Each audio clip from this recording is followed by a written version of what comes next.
My None of us father can live like this. had, he had, the, what do they call it? Well, he had deflation, but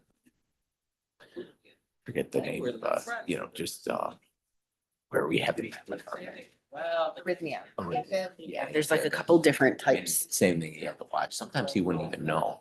Then he'd see it on the watch, but, long story short, it was like multiple, they took a number of procedures, medication, like, to figure it out. Yeah, it takes a whole host of things. It's like, what are we doing here? So now I gotta have this. I tell you different things. So she and I have the same cardiologist, like, again, working for American Heart and Stroke. She's got a lot of connections.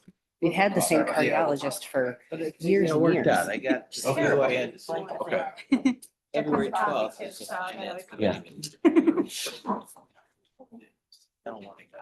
Yeah, no, Dirk, The budget's already set. can't even. yeah, it's, It's kind of, you're bleeding. Gonna try and pop on. I wish they could do it virtually. I wish they would. Like the teachers. I don't know why. Space for all of my. Well, I think it's good to be there. Over in the middle of the winter. No, it'd be nice to do it virtually. I'll be lucky. Like They today. have a blizzard out. I'll be lucky to do it before. Then I'm flying out 2 days later. Where are you going? Where are you going? You going to Keys. Florida? Yeah. Good. Lucky boy. Oh. But this paper is good. Did you, did the, sent pictures. Did she pass them She on? did, yes. Looked like you had a good time. Stop and get a bigger cup and Yeah. I'm running behind. It's like, I gotta get my phone up. There's Okay, I don't want to leave it again. it's valid, valid. I was gonna grab a giant cup to get me out of the way. I just didn't. Yeah. I drove up there and I'm like, last time I did that, I got in line. One person, I spent for every line. I'm like, screw it. I'll go. I know you said there's gonna be some here.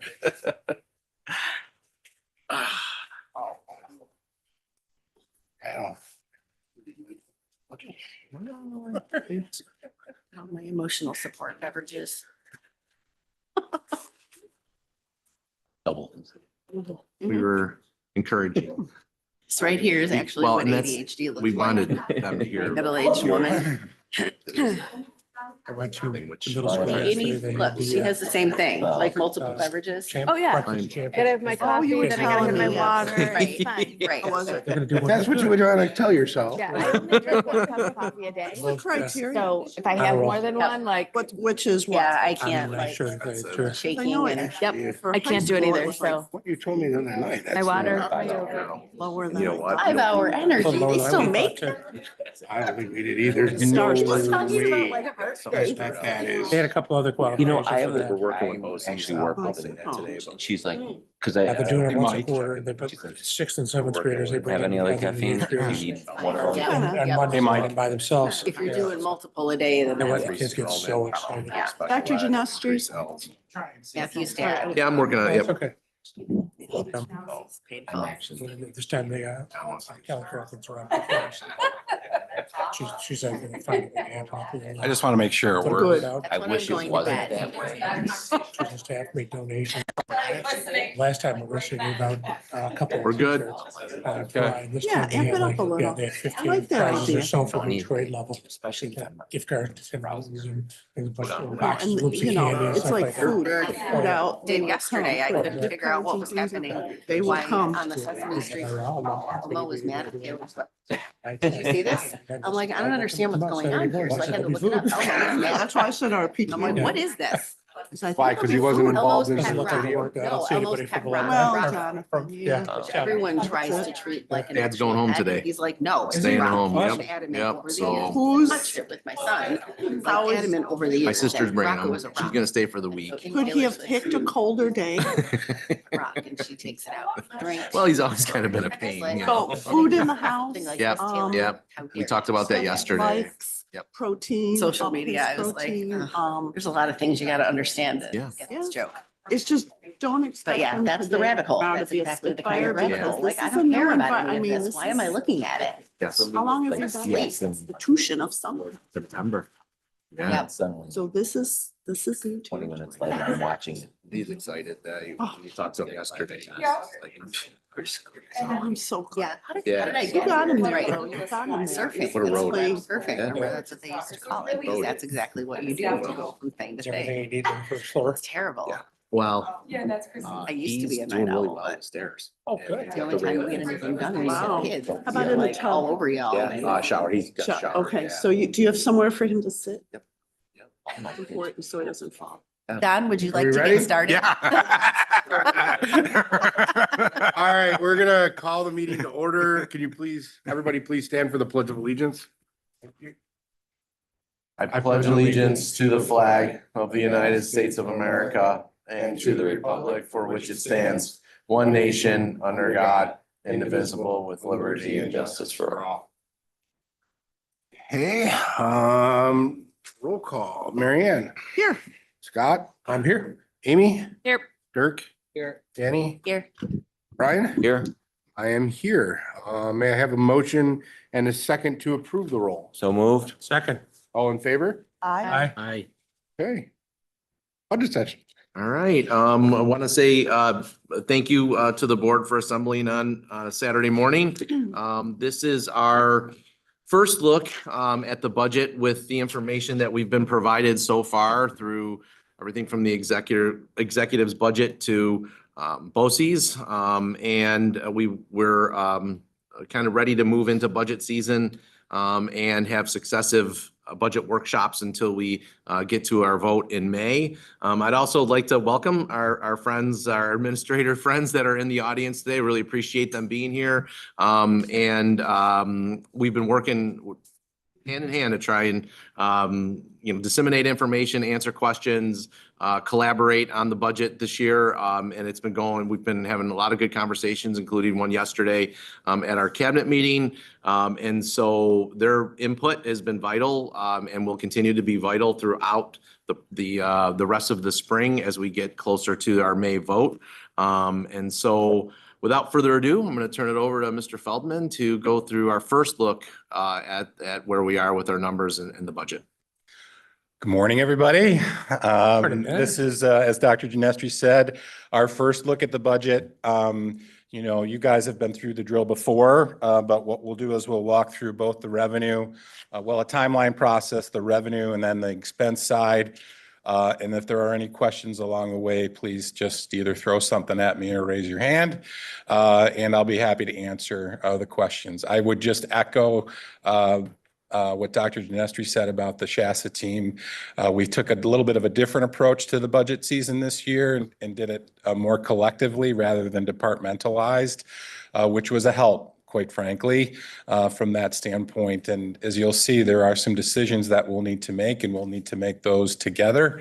But I'm confident that we'll get to a budget that both respects the core programming that Sweet Home has come to be known for, as well as being fiscally responsible. So with that rather, I guess, we'll just kind of get on with the presentation.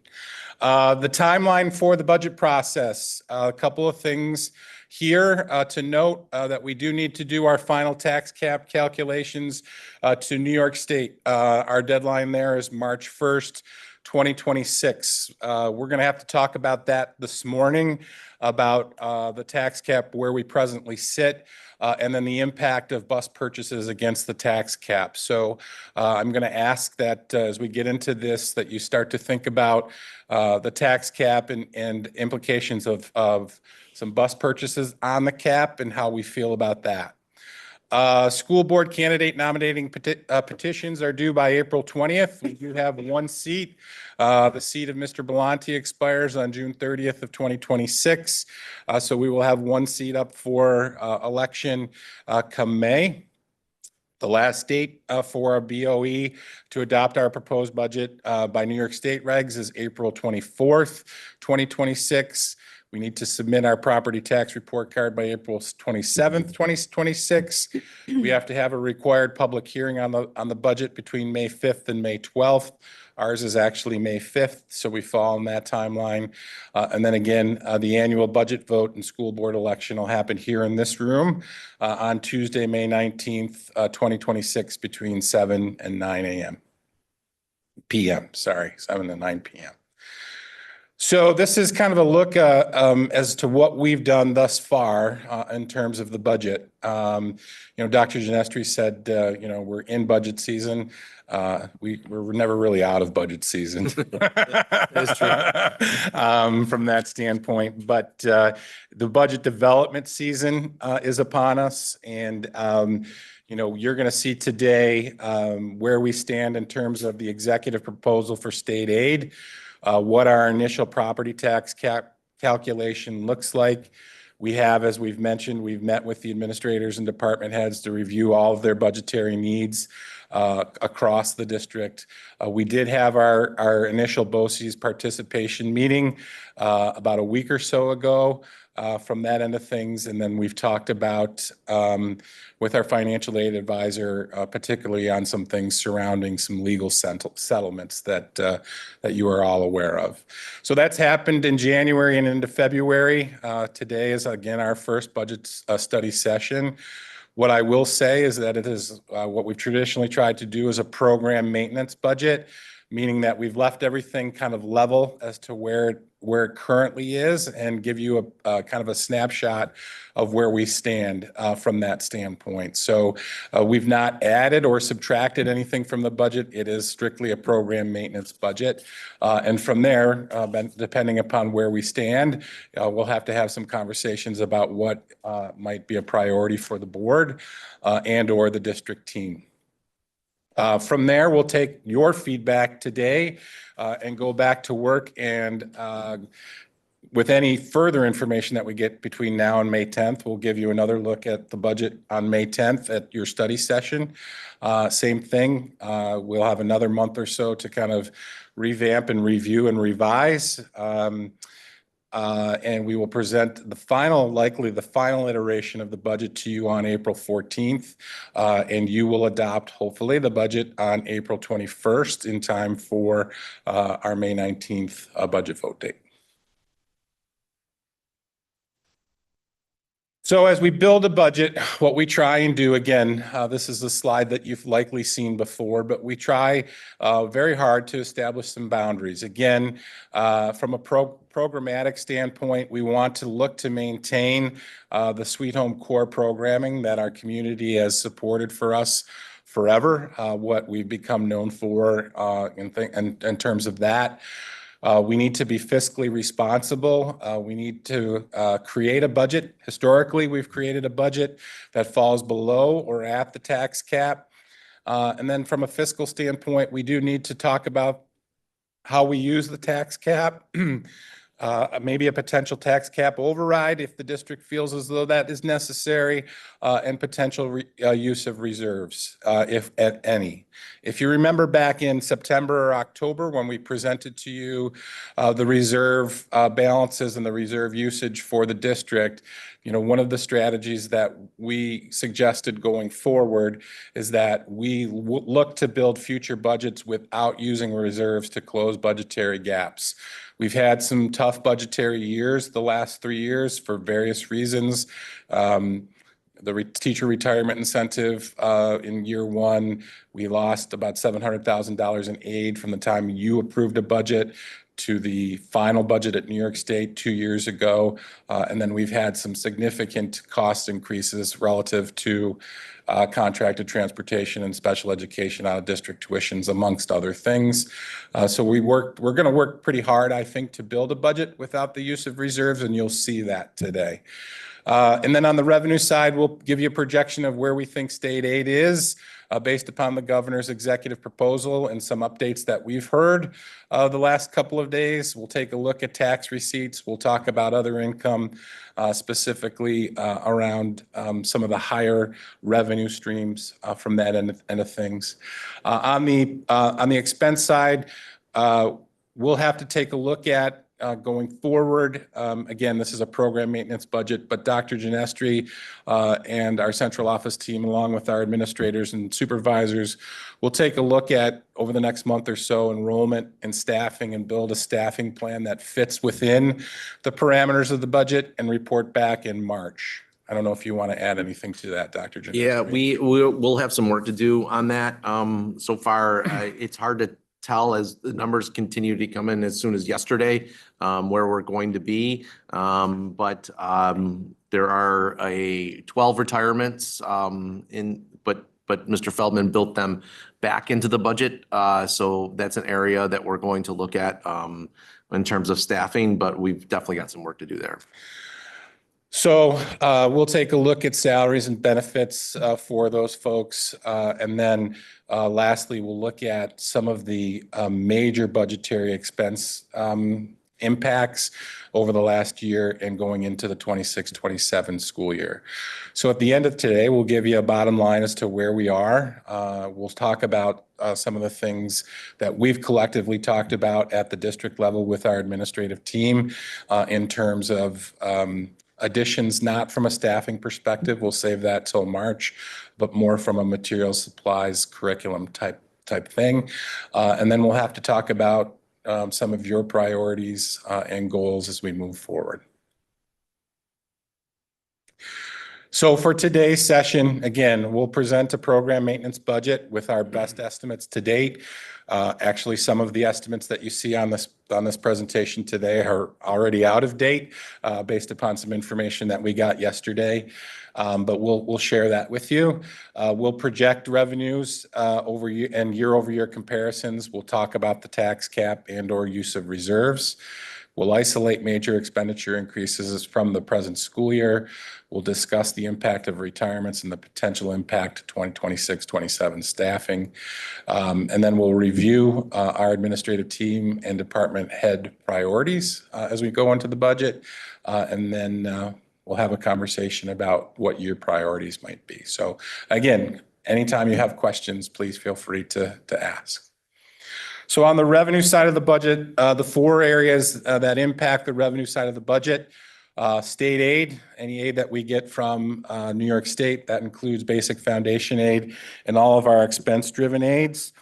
Real property taxes, those are taxes that we collect from our community and its direct impact upon the tax cap. Pilots, payment in lieu of taxes, some agreements that have been done through the towns at their level and their impact on our budget. Sales tax, certainly, and then the use of reserves and how we do that going forward in terms of our overall budget picture. And then on the federal side, I do want to talk with you a little bit about the impact of federal funds and grants, specifically title grants, IDEA grants, and the universal pre-K grants, and how the money that we are allocated, how we use that money to support our overall general fund budget. Those revenues that come in, you won't see on the revenue report that's in front of you on the desk because they run through a special aid fund. They don't run through the general fund, but they do impact the expense side of our budget. And so how we use those grants and those allocations can affect and impact the expense side of the budget. And there might be some opportunities in some of those grants to help us a little bit more than they already do. And then lastly, as part of the governor's executive proposal, she did allocate additional UPK funding for districts across New York State, which for us, we currently have two grants, the Universal Pre-K grant, which is about $1.2 million. The expansion grant from a number of years ago, maybe 5 or 6 years ago, was $540,000. And then her proposal and the executive proposal would increase our overall allotment by $690,000. So again, that's not something that you'll see in our revenue report, but it can certainly help on the expense side of the budget. Mr. Feldman, do these any of these two grants that you mentioned for pre-K expire? I mean, is it just every year they just? Yeah, no, they continue every year. The the information, that's a good question. The information that we got on the UPK grant was literally that we got a bump of $690,000 in the executive proposal. We were talking about it yesterday at the cabinet level. Dr. Genestri, nor I, or Dr. Kozakowski, who oversees our UPK program, we've not seen any guidance on it yet as to how or why or when from that standpoint. But for the time being, present right where we are, we're including it as part of a revenue stream for us. Yeah, I think actually we're in a good position in trying to talk to other districts about how they run UPK. A lot of them rely on community-based organizations to do it. Here, we've incorporated it into our program, except for the 3 sections at because we don't have space at Maplemere that are at St. Leo's. So I think we're in a good position to incorporate that money into salaries and therefore use it the way we want to use it and have it benefit Sweet Home, where other districts might be relying on outside organizations and using that money to pay outside organizations to run their How programs. many UPK kids or spots do we have? 198 slots. And are those usually all taken up? Yes, yes. We've been full every year since we started full day UPK 4 years ago. 4 years. Yeah, ago. so essentially what she's doing is she's increasing the allotment per student up to $10,000. And we've been fortunate. We've never had to turn somebody away because we didn't have a slot. So, so we want to continue that practice for sure. It's been a hugely beneficial program for us, and we're really proud of it, and really proud that our Sweet Home teachers are teaching our 4-year-olds. Mr. Feldman, how is the federal government grants are they still being funded? Yes, yes, so far they are, yes. The long-term viability of those grants is anybody's guess. But we did get our allotments just yesterday. So we feel good that they'll be in place for next year. Beyond that, I don't know. Okay, thank you. So talk a little bit about that. So the shutdown of the education department or whatever they were doing, or they're still sending the funds. It's just coming in a different way. Talk a little bit about that. Well, I don't know if there's an answer yet, Mr. Rabinold, to be honest with you. The shutdown of the Department of Education, the last I saw that they talked about potentially funneling those funds through maybe the Department of Labor, other things. You know, I've also read at our level, they were talking about maybe funneling them through New York State like they did with COVID funds. But for right now, they're still coming from the federal government. Again, going forward, I don't know how that'll look. I just don't know. Okay, but for this coming year, we have money in place. Yes. Okay, thank you. For the time being, yes. All right, on the next revenue stream, the first revenue stream rather, that I'd really like to take a deeper dive in is a look at our state aid. So this chart that's on the board here, that first column is aid that we received in 24-25. The second column is aid that we are currently receiving or expect to receive in the 25-26 school year. And then the second column from the end are our 26-27 projections. So that first row, our basic foundation aid, is the foundation aid formula that the state is looking at, is using, whether or not they went through the whole Rockefeller Institute and things along those lines. I'm not really sure how much they changed the formula, but it is what it is, and that is our allotment for the 26-27 school year, $27.2 million. Based upon the current funding formula, that number represents us being fully funded. Sweet Home Central School District being fully funded. So you'll see that first line from with the projection of 26-27, from where we sit today, 25-26, we saw an increase of $413,000 in basic foundation aid. Whereas last year, we saw an increase in basic foundation aid of $3.2 million. So we are net a loss of about $2.8 million in foundation aid. I will just caution the board, kind of going forward, if we continue to use the formula that New York State is using, and if that truly is our plateau, we need to be mindful of that as we build budgets going forward. I don't know if we'll get to a point where we'll have the 5%, 6%, 7% increases in basic foundation aid going forward. But, after the executive proposal came out, and I'll let Dr. Genestri talk a little bit more about it, but at the business official level, generally across New York State, the minimum amount of basic foundation aid districts got was 1%. We are at 1.5%. And then the sentiment across the districts or across the state at the business official level is likely that, after we go through the iteration of, Okay. timeout.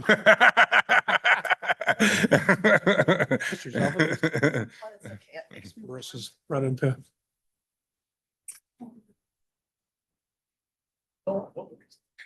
Emily, don't see this. You don't see this. It's just gonna be, it's gonna be staying on the carpet. Just don't worry about it. Mr. Feldman, just yesterday, I spent the morning after the trip over to middle school with the NYSBA crew on their virtual capital conference. And they talked a little bit about the budget, and they did say government relations team put it together, their review, and they said the governor did not propose any changes whatsoever to the foundation aid formula. Later in the session, we talked with Senator Mayer, chair of the Senate Education Committee, and Assemblyman Benedetto, who chairs the Assembly.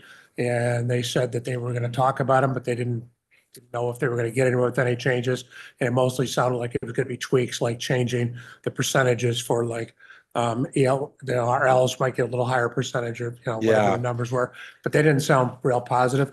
They did say that they were going to try to make the push to move that 1% to 2%, and they figured it would cost $79 million to do. Yeah. And they find that in the budget. And that's what we had heard. So just for a historical perspective, that $27.2 million in November, we get runs from the state education department that basically runs our projections based upon the foundation aid formula. That's the number that we got in November. And then generally politics get involved, right? And in the executive proposal, that number ticks up. This year, it didn't tick up. It stayed the same. To Mr. Johnson, to your point, that's what we are hearing at the business official level as well, that likely that, those 1 to 1.5% increases could get to 2.5% from that end of things. We are working with, Erie One BOCES, their finance department are taking a deeper dive in looking at aid projections for all of the districts. It just, for us, and we were talking about it yesterday at Cabinet, with our enrollment going up, with our increasing population of high need special education students, L's and things along those lines, I honestly expected a little bit more, and the math isn't mathing for me. We're going to look at that. That's one of the things that we're looking at. So hopefully, and again, hopefully politics are now involved, that we get that, whatever the number is, that we get that number prior to April 21st when you vote on the budget. Because as you know, this is my 6th budget that I've done in this position. 4 of the previous 5, the New York State budget is not passed on time. And in fact, 2 years ago, we overestimated basic foundation aid, and then the government took it away from us. We lost $700,000 in aid after we approved the budget. So. The commentators at the end thought that it might actually be on time this year. I hope they're right. I don't hold the same enthusiasm they did. Yeah, it's not what I'm hearing, but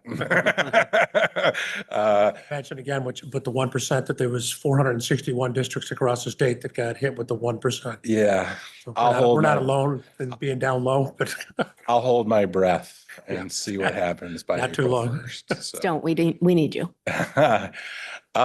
So that's the basic foundation aid. So again, an increase of $413,000 from that standpoint. And then the remaining aids are all expense-driven aids, excess costs and transportation, building aid, BOCES aid, textbook aid, computer hardware aid, computer software aid, and library aid. What I will say, this is one of the areas, the BOCES aid projection for next year is $2 million. So BOCES, they do again, Erie One BOCES does a deeper dive for us and takes a look at our expenses versus some of the refunds that we might get for services that aren't used versus our real-time Arwada rate, which affects the BOCES aid. So the BOCES projection for aid for next year for us is about $1.75 million. So we can expect my estimate there is high, so we'll have to tweak that in the next iteration of the budget. Now, what I will say is that the BOCES tax cap exclusion is going up. So when we talk about tax cap here in a minute, our tax cap will raise a little bit because of some of the exceptions that we get from BOCES relative to rent and things along those lines. Mr. Feldman, can I just ask you, on the textbook aid, I'm thinking books. Yeah. I thought we were kind of moving away from books because we've got our computers. Is that not? No, though there are books that are still purchased from that standpoint. So in particular, you take an AP class, like the AP Bio, they really wanted a book for their students. So you still see those being, and in classroom. Still books? Okay, thank you. So in the bottom right corner of that table, our year-to-year increase in total aid is $942,000. Again, our year-to-year increase in foundation aid is $413,000. If you factor in the $690,000 in additional UPK aid, our total year-to-year increase in aid with the UPK addition is about $1.632 million. Mr. Johnson, what I've also heard, and Dr. Nestri I think heard the same, is that increase in UPK aid may be used to fund the cost, the additional foundation aid that we get. So while we might get additional foundation aid, it may come at the expense of that UPK aid. Robin Peter to pay Paul. Shelby. So hopefully that's not the case, but that kind of was a theme in our superintendent's meeting on Thursday, so. Dr. Jensen, would you just flip to the next slide? Okay, so any questions about aid at all from that standpoint? Okay, we'll take a closer look at the tax cap. So the tax cap legislation, again, just basically says that the tax levy limit allows school districts to increase their property tax from one year to the next by 2% or the rate of inflation, whichever is greater. You'll see, well, yeah, I don't know if you can really see that, but the rate, that little red box, the rate of inflation that they use year over year, that's about 2.63%, which means that our tax cap levy limit is either 2% or 2.63%, the lesser of those two. So our tax cap number is 2% this year, which is what it's been for the longest time. Funny how that works. One of the other things that we do to build our tax cap is New York State and the Office of the State Comptroller puts out a tax cap levy growth factor. The allowable levy growth factor is the amount by which the school district's property tax levy may increase from one year to the next. So last year, if you remember, our tax base growth factor was a flat 1, which essentially meant that our tax levy growth minus all of the exclusions needed to remain the same, which is why our tax cap was fairly low last year, if you remember. This year, by the grace of God, they've added 0.25%. So our tax base growth factor is now 1.0025, which for us, looking at the tax levy from the present year, is an impact of about $136,000 that we're allowed to raise our tax levy from year to year minus any exclusions. Mr. Feldman, is that number set in stone for this year? Okay. Yes, sir. So things like the Boulevard Mall screwing around aren't going to change it right now. No. That's it. So in the end, our tax cap, this is our initial tax cap calculation. Our tax cap calculation comes out this year to be 1.47%, which is an increase of $799,068 from that end of things. Now, what I will say, again, I mentioned earlier that the tax cap exclusion relative to BOCES, we got new numbers late yesterday. That will tick up, that overall tax levy percentage will tick up maybe to about 1.49%, because I think our allowable exclusions from BOCES increased about $38,000. So our tax cap can tick up a little bit there. As we get further on here this morning, we do need to have a discussion about the impact of bus purchases on the tax cap. And we'll talk a little bit about this further, but right now, built into our budget, we have 4 electric buses that are into the budget now, net of the EPA grant and the NYSERDA grant that we get. So the 4 buses out of pocket for us will cost about $700,000. So that number is in our tax cap right now. This is the last year coming up that we will be allowed to purchase under the mandate to be allowed to purchase diesel buses. So if we wanted to purchase diesel buses, we could certainly do that. Every dollar that we spend on a bus is a tax cap exclusion, so it's dollar for dollar. So your tax cap, if we add more buses, more bus purchases to the tax cap, or to the budget rather, the tax cap will go up accordingly. Does that make sense? Next slide, please, Dr. Dinestri. Another source of revenue for the district, sales tax. So you see on the left-hand side, sales tax revenue from the 25-26 school year totaled almost $5.9 million for the district. The sales tax payments from Erie County come quarterly. Our first 2 quarter payments there are on the right-hand side. Through 2 quarters in 25-26, we've collected just short of $2.6 million, which is about $91,000 difference from where we were last year. So we are projecting $5.7 million in sales tax revenue for the 26-27 budget. That's a number that could likely change depending upon where we go in quarter number 3. And what I will say is when we build a budget, we always try and, it's a budget and we try and get as accurate a picture as we can, but we always try to, underestimate our revenues and hopefully they come in higher.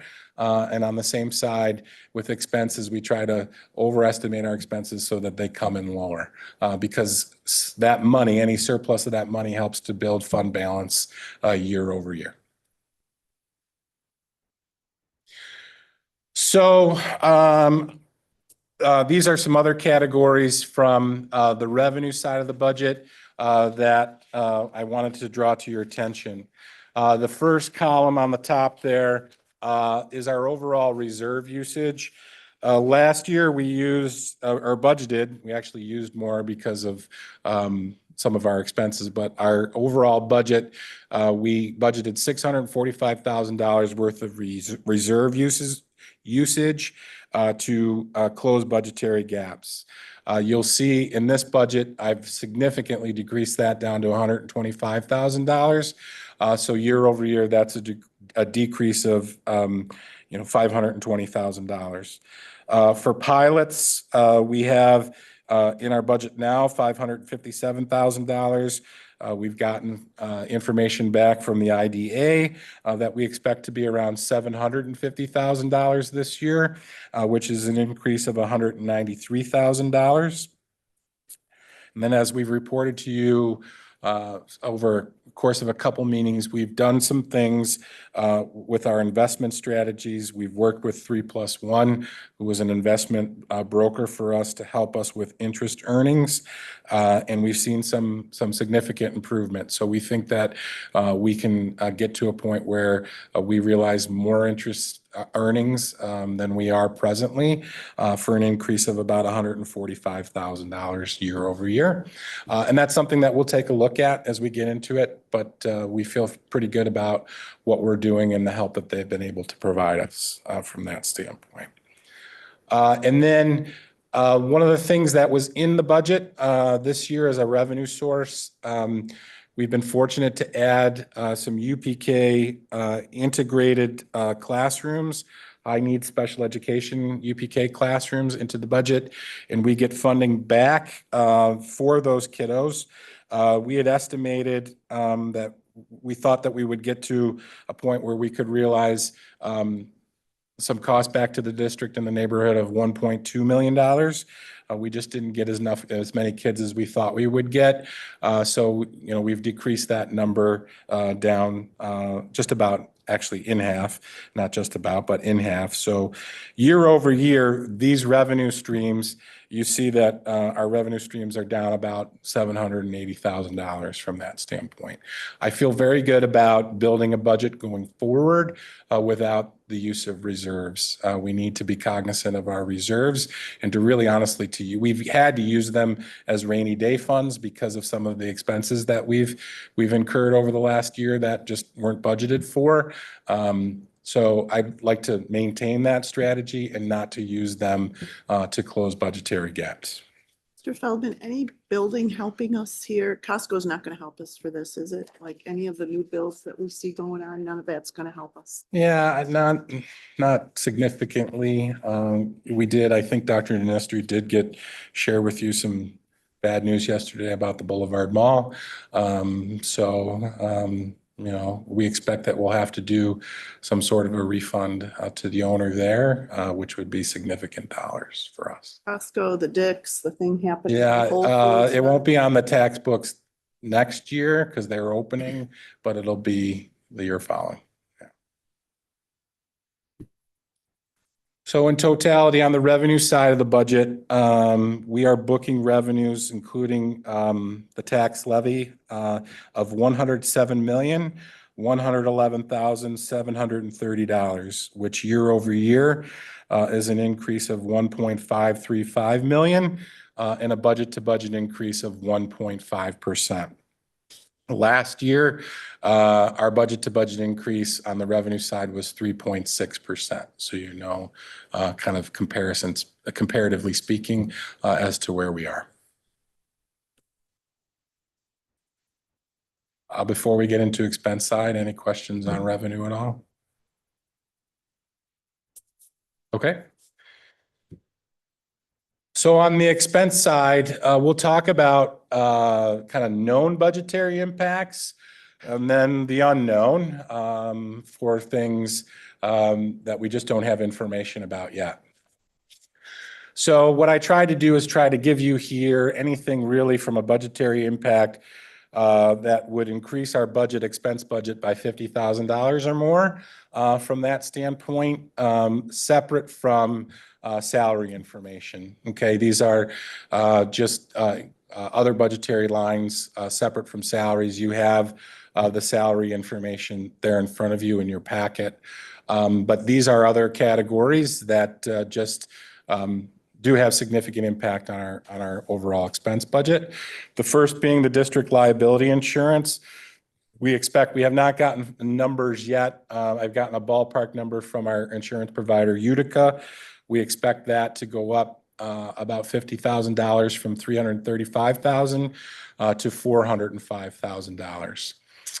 Then on the BOCES side, these BOCES administrative costs, that increase of $192,000 is directly attributed to the new facility and rent on Dick Road.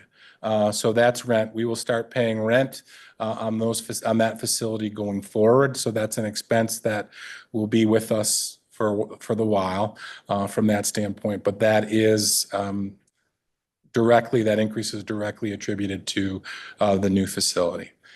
Charter school tuition's an uptick of about $50,000. Special education tuition, sorry. Is that uptick because more students going out or they changed the rate we have to pay? And I'm sorry. But for the charter schools, is that more student expectation? More? Okay, Both. they did raise the rates. Yeah, well, we don't know that yet from that standpoint, but we've seen a number of kids going into charter schools. What's that number? Do you know offhand? I don't know off the top of my head. Way too much. I can find Way out. too much. I can Between find that and out. homeschool, do you know homeschool number of kids too? 'Cause I we're don't not- know that off the top of my head, but I can find that out Thank for you. you. We'll report back in March. Special education tuition. These are out of district placements for our high need special education kids. So we are anticipating an increase of about $1.125 million. The $4.2 million that you see there is currently where we sit in terms of tuition costs this year. You'll see shortly that we're proposing some cost saving measures there. But one of the things that I will caution about the board, or to the board rather, in the budget right now is a number that doesn't factor in any additional increases in the number of kids. So we'll have to have some conversations about that and about some of the cost saving measures that we've had. Is there transportation associated with that? Or is No, that strictly That's strictly tuition. tuition?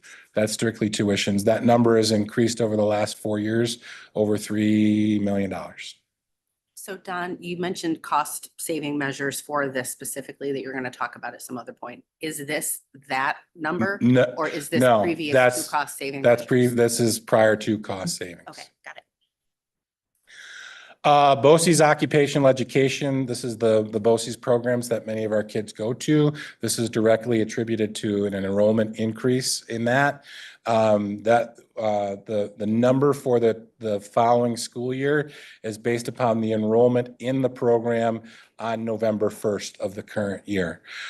So we have a number of kids that take advantage of that program, and our cost to that is $1.33 million, which is an increase of about $174,000. Computer hardware equipment, that $90,000 is the net of old computer leases falling off of our books and new computer leases coming on. We replace iPads, one-to-one iPads for 3 class cohorts every year. And on every 4th year, we replace the teacher iPads. This is year 4, so that $90,000 is really honestly teacher iPads and replacing teacher iPads. And then contracted transportation.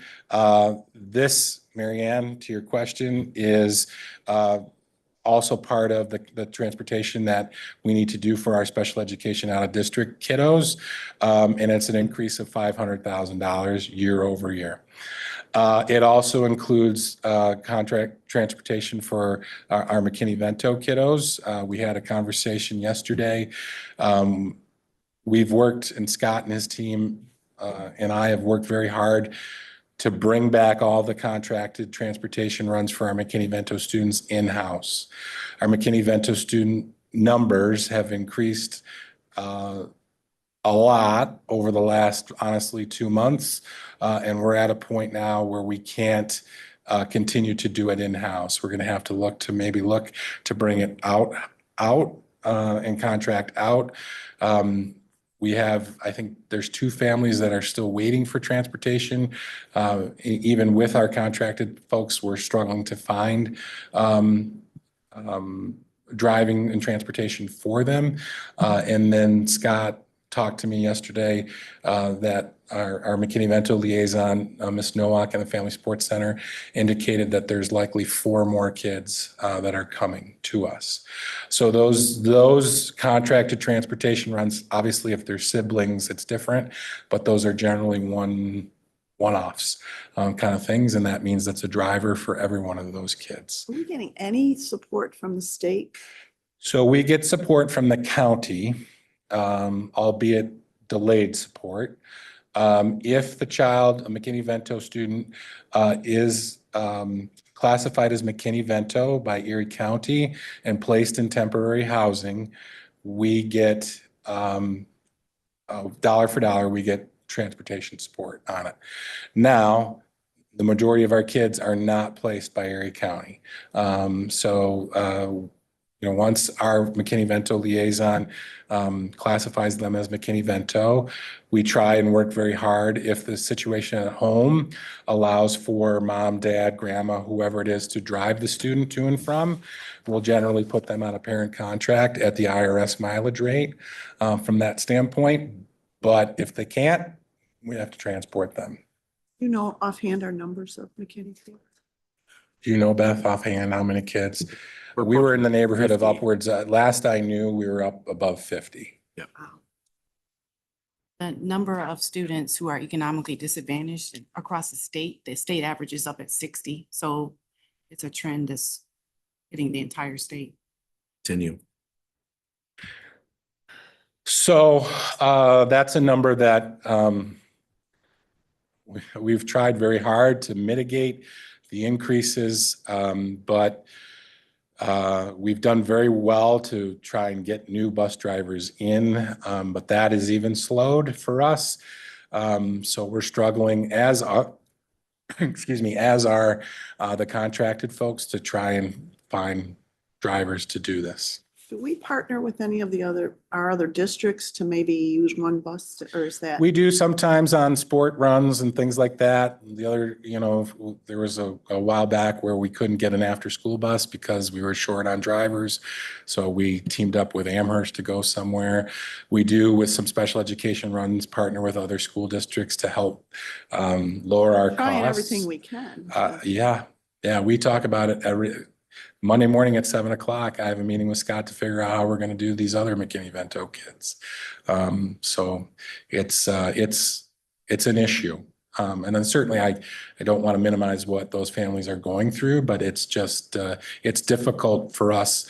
It's hard to see when kids can't get to school, and it's because we can't find the drivers or somebody to do that. So if those kids can't get to school, what do we do with them? Are they educated at home then, or what's?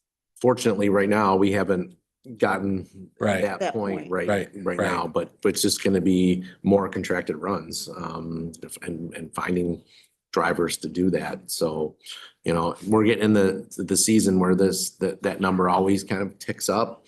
And then it recalibrates every year because McKinney-Vento status usually runs for a school year.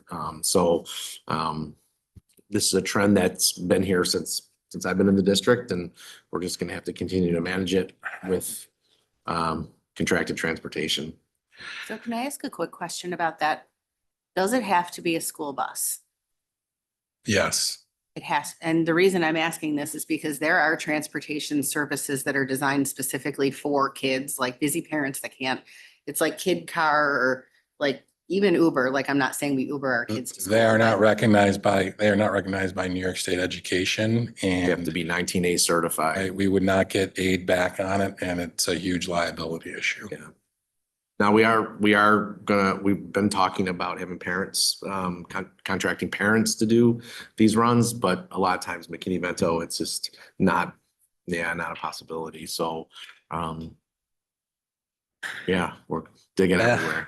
Fun, super fun. I love talking about transportation all the Again, time. if you or someone be a bus driver, please let us know. So we'll work through that, but that's just the reality of the world we live in right now. And then the last line there, legal settlements, that is in direct relation to the legal settlements that the board approved last month.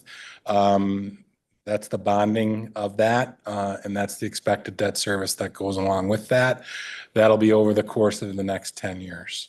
So that number will be right around that number for the next 10 years. And that's the settlement for 3 of our legal issues. So overall, you know, in these categories, in the budget this year, we're at about $9.8 million.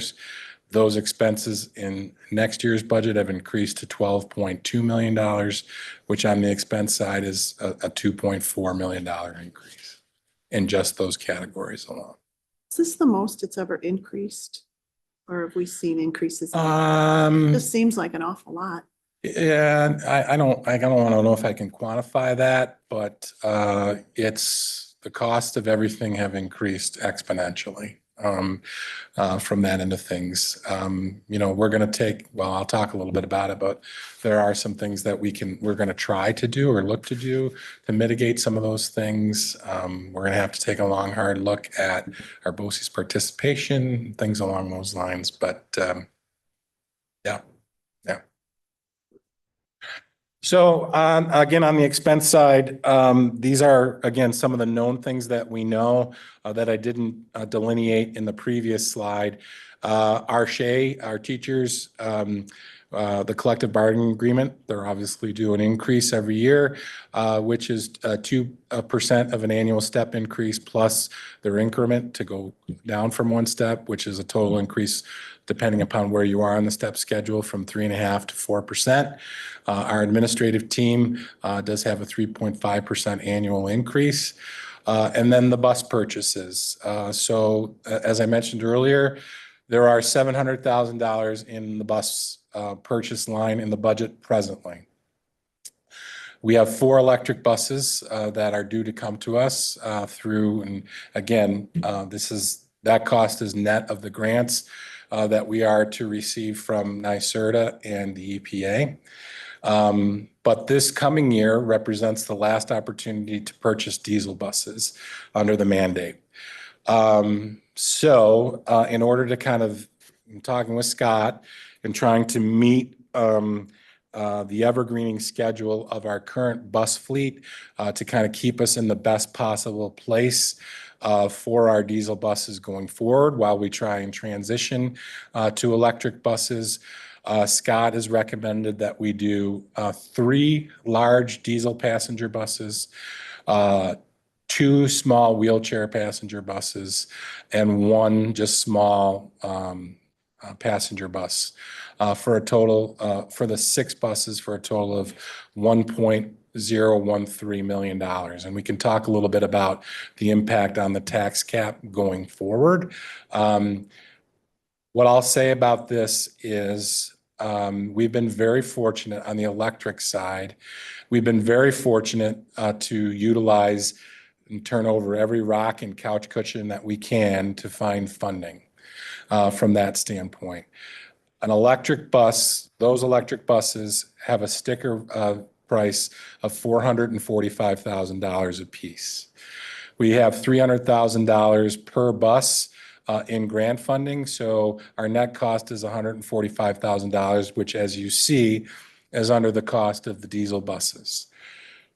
I quite frankly do not know if there are going to be any funding opportunities going forward to help us mitigate those costs for electric buses.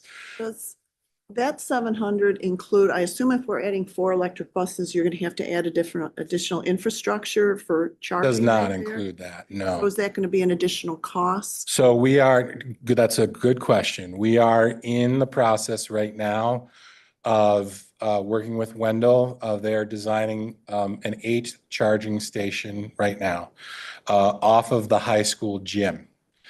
So we're looking to put the buses into the high school, the ancillary parking lot next to the gym, right in front of the school track. That's where we're looking to put the 8 charging stations, in part because the building, the transportation building, the electrical service to the building is at its max capacity.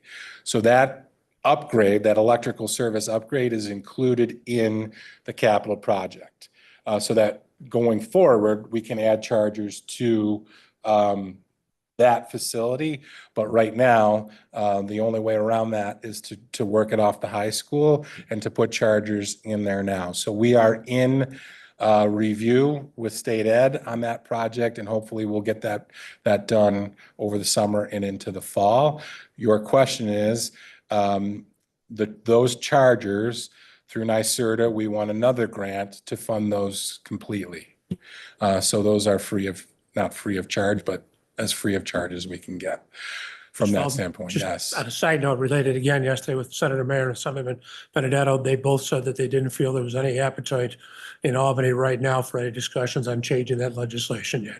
I don't know if you guys are hearing. the same Yeah, thing. I mean, again, we are eligible to do a couple of extensions from that end of things. Quite frankly, I haven't read too much into it from that end of things. I would venture a strong guess that we would be eligible for an extension, because what I'm reading is if districts to this point have done nothing and ask for an extension, they won't be granted one. We've made a good faith effort. In my opinion, we are miles ahead of any other school district in terms of, aside from probably Lakeshore, in terms of electrical buses. So I feel pretty good about the prospect of us getting extensions, a couple of year of extensions. But beyond that, our bus buying power going forward will not be as high as it is now. They mentioned the extensions. It made it sound like that was the fix for now, which I Yeah. don't believe is a fix. And I don't know if it is or not from that end of things. But if you remember, just the infrastructure alone, when Wendell presented to us the electrification plan now almost 2 years ago, to get that building ready was going to be about $11 million. So again, in my mind's eye, we're trying to do this as thoughtful and strategic as possible.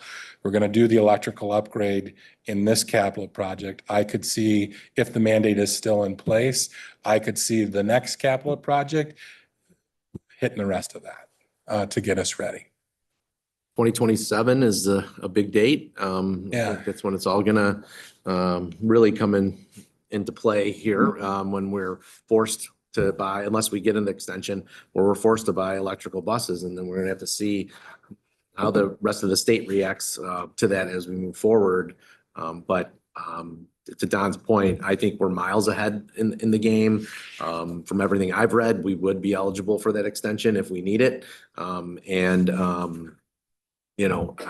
pretty proud of where we've started and how the district hopped on that mandate from day one, and it's saving us millions of dollars, honestly, as we move forward. So, yeah, we're ahead. So with those, presuming that the budget passes in May, with those 4 electric buses, with the 7 we already would have at that point in time, that would bring us to 11. So we would have flipped 11 of our 68 or 69 buses. So we still have an awful lot of work to do. And that recommendation of the diesel buses will help us to kind of continue our evergreening schedule for what our existing bus fleet is. So I'm strongly in favor of doing something like that, but we'll have to talk about the impact of the tax cap and what you all feel from that standpoint. That was where my question was. Are you saying that the diesel buses will not help with the tax cap? They will. And the electric buses will? No. What I'm saying is that the diesel buses are in the tax cap calculation right now. The electric buses are in the tax cap calculation right now. The diesel buses are not. So Dirk, and I'll show it to you in a little bit, but for every bus that we add, let's just say one bus costs $200,000. So we want to put that bus into the budget. Our expense budget would go up by $200,000, but our tax cap would also raise $200,000. So dollar for dollar, it's a budget neutral transaction. However, it does get passed on to the community. Okay. included. Oh, I'm sorry, go ahead. Go ahead. There are some districts that budget, have a budget vote separately Yep. for the buses, right? That's our transportation. Yep. And if at some point we had to do that, would that then impact our, the tax cap? It would. So in this scenario, because we actually talked with our financial advisor about this. So in the scenario, where in this current iteration, the entire bus purchase is included in our tax cap calculation. In that scenario, only the principal and interest that we would pay on a bus would be included in the tax cap calculation. So our tax cap would theoretically, it would shrink a little bit. So from that standpoint, what we want to be able to do is to be able to look at a timeline where our tax-based growth factor is a little higher. And we think in conversations with our financial advisor that not this coming year, but next year, the 2027-28 school year would be an area where it would be most beneficial for us to do a situation like that. Did we ever have these, if I remember right, didn't we used to have it separate from the vote? I mean, we. That's what, Yeah, yeah, he was so- just asking. We did a long time ago. Along, Yeah, before Mr. Falvey was in this position. Yeah. I think a couple, at least a handful of years before you were in it.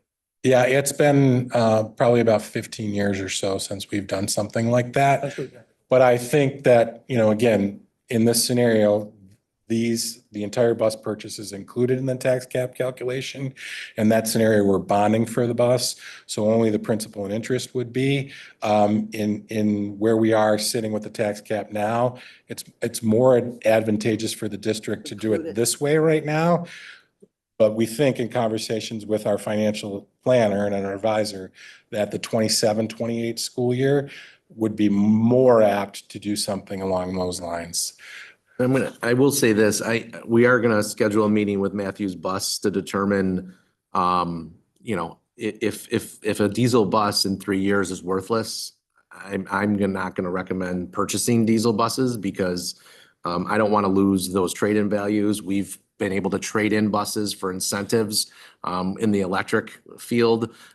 So we've got to do a little work before we recommend the purchase of a diesel bus and see what the value will be moving forward, if they can give us some kind of projections on those. Because, like I said, we want eventually to trade them in or turn them in for something, and we don't want them to be worthless in 5 years. How long are these? Can I the stay on that average? note for a second? I just want to understand it. Go ahead. No, I just wonder how long we're getting from these diesel buses. 13 years. So, So the purchase of these new diesel buses will Yep. replace the fleet, three older Yep. diesel buses. And at this point, they still have some residual value. Is that correct? Yes. They can be sold. yes, So Dr. Genestri is talking about years from now, when they may not have, if the electric bus thing is 100%. yep. Okay, all right. But here's what I would say to that, and Dr. Nestor's point is a good one. Matthews Buses is a nationwide supplier, so they don't just sell to New York State. From that end of things, I haven't gotten confirmation of this, but I would feel pretty good that they would have strong resale value, but we will certainly check on that. But be mindful, I can probably have an answer for you guys Tuesday night. We can talk about this because we do have to make a decision on the tax cap by March 1st. The electric buses, are their useful life same, 13 years? The shell of the bus, yes. The battery life, probably about half that. It might be, we also have to talk to them about when is the right time to trade it in, because we do get aid on the purchase of the bus. And if there's a way to get aid on the purchase of the bus, let's say we should turn it in after 7 years instead of 13, the bus is worth more, obviously. And then we get the aid back on it, it might lower the cost of the buses. So these are discussions we gotta have, so. So rather than replacing the battery, replace the whole bus? Is what you're thinking? Well, it depends on the value, how much the value goes down after every year and what, right now we get 63 cents on every dollar we spend on a bus purchase. There's a coming together point that makes Okay. sense, on when to trade it in. Is there any thought on for our special needs kids, getting a small electric bus for our, kids that, That's something I don't we're know gonna if they're, eventually have. I to don't do. know if they do yet. So, yeah, I don't know if they do. I don't know if the chassis are being made yet from that standpoint. So I don't know, from that end of things. It's generally the large buses and, again, the large buses are, months out before we get them. Curious if the battery pack would even Would fit even- between the wheels. Yeah. So, okay, so something to think about certainly. And then just on the expense side, to finish up this slide, utilities across the district, as I'm sure you've seen in your bills at home, we do have increases booked of about $200,000 across the district. And then, as I mentioned earlier, the teacher retirement incentive remains in place. We budget budget about $745,000 in the budget for the teacher retirement incentive for those teachers that retire with first eligibility rights. That allows us to do about between 11 and 12 teachers every year in terms of retirements, which is a number that historically has been in that range. But one of the things that we are noticing, and you'll notice in your packet, in the 2110 codes with our teacher salaries, that the retirement incentive is working, and it's flattening off salaries. So we're kind of mitigating expenses from teachers retiring to new teachers coming on board. So it has done what we had hoped it would do. And then on the other side of the coin, some of the unknown expenses that we have right now. Again, as Dr. Genestri mentioned at the onset, we do have 12 teacher retirements coming on board to end of the 25-26 school year. What that impact on staffing will be dependent upon conversations that we'll have over the next month or so from that end of things. We do have all of the positions, the retirement positions. I've backed out those teachers out of the budget and replaced them with new step one teachers. So they are in the budget right now. It's just a matter of what that staffing plan will look like and what the impact will be on the budget from that standpoint. We are in the midst of, as you know, negotiating with our Service Employees Association. We had our first session about a week or so ago. From that standpoint, I did put a kind of a placeholder budget projection in the budget for those service employee contract lines, but we'll have to wait and see how that hashes out in terms of how it'll impact the budget. Then the New York 44 Health Trust that the district is a part of, we are still waiting on the increased notification or decreased notification. Sorry, I had to say it. The increased notification from the Erie One Trust board for next year. The increase last year was close to about 5.5%. In the budget right now, we have an increase a little bit more than 7%, which is an increase of $732,000 over the course of the two budgetary years. And again, that increase is dependent upon our staffing plan from that end of things. when do you usually hear what that increase is going to be? We had our business official meeting last month, and my counterpart at Erie One Bosius, who's the finance chair, it's kind of a little bit of a running joke. I always ask, and he always tells me not yet, but generally around March, early March, from that end. And then our BOCES participation, as I did mention, we did have our BOCES participation meeting about 2 weeks ago. I have incorporated the administrative costs that we know for next year and occupational education into the budget.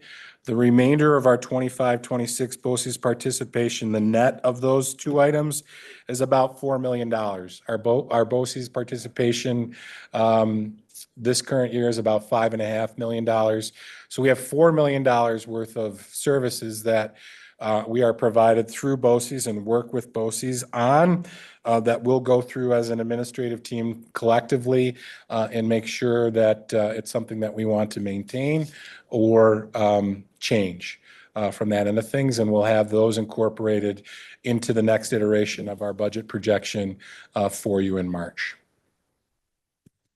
Mike, thank you.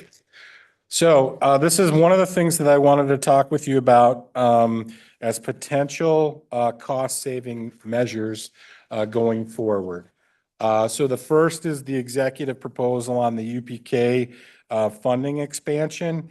As I mentioned earlier, we do or have been told that we will have an additional $690,000 awarded to the district for UPK expenses, related expenses.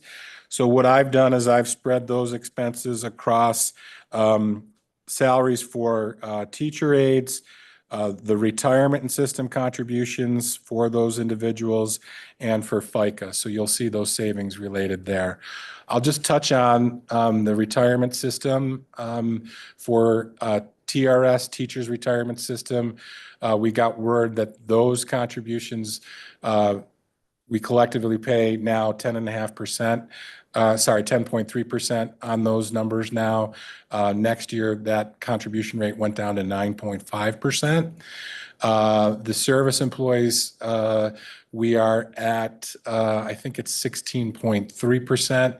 It went up to 17.5 or 6%, those contributions. So that's a pretty significant jump for the employees' retirement system. But, you know, with the help of these types of things, we can kind of try and mitigate those costs a little bit. Then one of the things that we've talked about at the admin team level, we talked about bringing back 2 exceptional classrooms to Sweet Home, which would allow us to bring a number of our high needs special education students back. So we believe, you know, with the impact on our contracted transportation or our out of district tuition line, as well as some savings in contracted transportation against what we would have to do in terms of new staff, teachers, aides, OT, PT folks, things like that, that we can net a savings of about $450,000. So that's obviously that's stuff that we are still working through as an administrative team. But I did take that savings in this budget so that you'll see that. So Danny, to your question, you'll see that I've rolled back the special education tuition line from 4.2 million to 3.75 million. So that's where I realized that savings. So we are still at, I think that there might be more savings that will be had in that number, that $450,000 number, but that's stuff that we'll have to work through. So again, net of that $3.75 million number right now is a number that we would have to pay regardless. That doesn't factor into any additional kids coming into the district next year. So that's some stuff that we'll have to think about. Yeah. Where would you put 'em? Yeah, space-wise, where do you put them? So we got to work with the team to do that. We have a couple of ideas about it. It would be at the elementary level, and it's definitely going to be a challenge. But this is something that, you know, at the cost savings that it would be at, this is something that we're going to have to look at. So we're working with the principals now to make it I mean, happen. we do have open classrooms in some of the other schools. right? Yes, we do. Yeah. So we're looking at all additional spaces, even at the middle and high, to try and bring our students back. And this is only elementary. We're not talking middle school. or high No, I school think kids? I think there's whatever would fit into that room. So we still have some work to do on this, but we're working on that now. And would we have the additional, because I notice your OTPT, we send patients home all the time and say, oh, you're gonna have an aide. When they get home, there's no aides to be had. Right, that was Is my there a question leading pool into that. for OTPT to support these kids if we did? Well, we contract out for a lot of those services now. So and just again, in cursory conversations that we've had at the administrative team level, many of those, if you remember, a number of years ago, they were independent contractors. Those positions were independent contractors of Sweet Home. And we had some issues with the IRS at one point in time. And we went to a contract model. Many of those folks have some ties to Sweet Home from that time before. So the hope is that we might be able to look at that talent pool and bring them back. Katie and her team have excellent relationships with those folks. So, that's kind of what we're thinking right now, to be able to bring those people in-house and make them Sweet Home employees rather than contracting out, because you're not in a contract situation, as you're not only paying for the individual, you're paying for the markup for the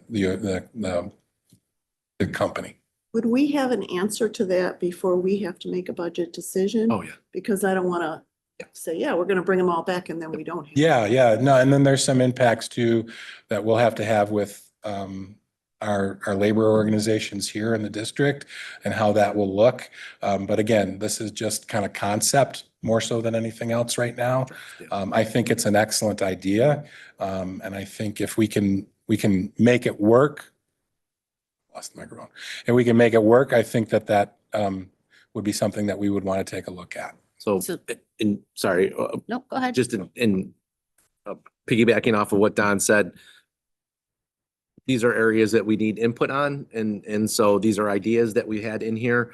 And so, your input is very valuable today, and that's how we're gonna kind of dictate it moving forward. I really like the idea of having our kids back in our schools if we can make that happen. And I Worried think, about the space after being in the building. So yeah, besides the space though, the question is those supports, the OT, the PT, the speech people. So bringing those folks who were contracted back, oh, hello, back to the district, in addition to the people that we already have, because I think when we look at the workload of these folks, of what they're already tasked with doing, how many kids we already have that are receiving services. And of course, receiving services, we have to do that legally speaking, or we're in big trouble if we don't meet those minutes.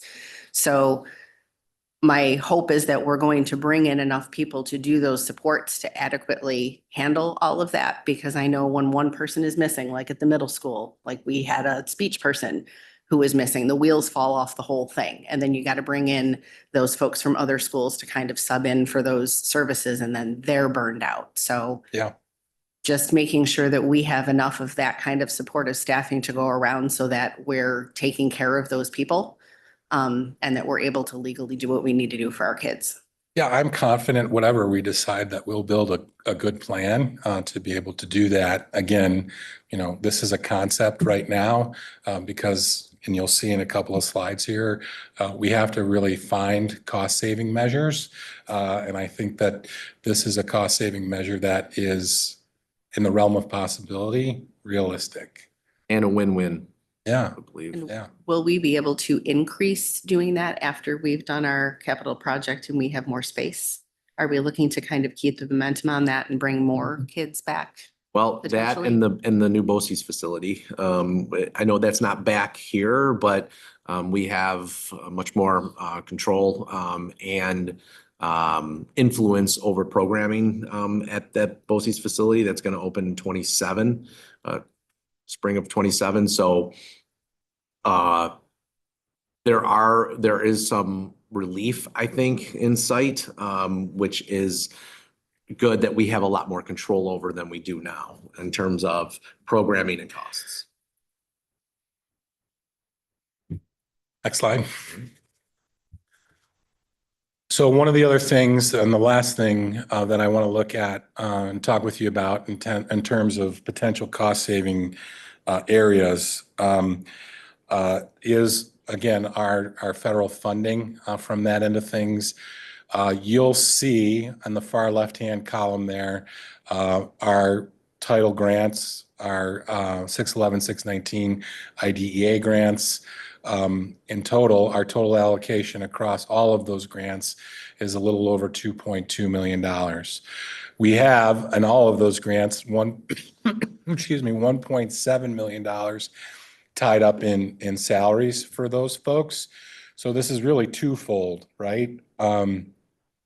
Going forward for this year, I think those variances in the far right-hand column, there might be some things that we can look at on how we allocate the money within those grants to be able to help the general fund. But secondarily, and kind of in the back of your mind, I want you all to remember that these funds, while we're super grateful for them, the volatility of those funds and the long-term viability of those funds is significantly in question. I just don't know what's going to happen with, back to your original point, Mr. Rabinold, about the disbursement of the education department and how this will all look. But every district across New York State relies on these, but you'll see that variance in the bottom right-hand corner of $542,000, there might be some things that we can do to help us in the general fund. That's all I wanted to say there. What salaries are tied to these grants? Like what positions are we talking about? Teachers, teacher aides, program aides, some of my salary, some of Mike's salary. So anybody that touches those programs generally are tied to that.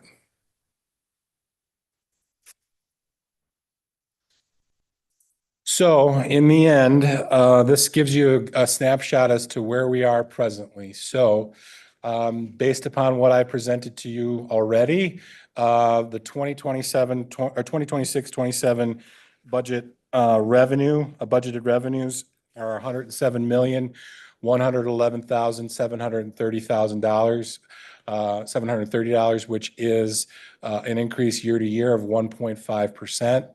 Our total local tax levy relative to the tax cap, that number represents us going all the way to the tax cap. So our tax cap would increase to $55,285,730, which is also a 1.5% increase. And then on the expenditure side, as you see in front of you in your packet, our total expenditures in the budget right now are $108,294,552, which is a budget-to-budget increase of 2.6%, which leaves us present day at a deficit of $1.18 million. So, just hit the next slide if you would, Mike, and then we can kind of go from there. I just wanted to be able to provide to you kind of a snapshot of what going to the tax cap would look like in terms of potential tax bill impact to our community. I would just again caution you and folks that might be watching that the assessment levels that are used to calculate these potential tax bills are the assessed values from the present year. We don't have those assessment values for next year yet, nor do we have the equalization rates for each of the townships. So that's just essentially inserting the tax cap levy limit of $55,285,730 into our tax rate calculation. And for folks in Amherst, it would translate to a rate of $9.83 per thousand, and we use a average home assessed value at $250,000 would mean a tax bill of $2,433, which is a year-to-year increase of $35. And on the Tonawanda side, very similarly, a tax bill of $2,439, year-to-year tax bill increase of $35. So again, this is just going to the tax cap of 1.47%.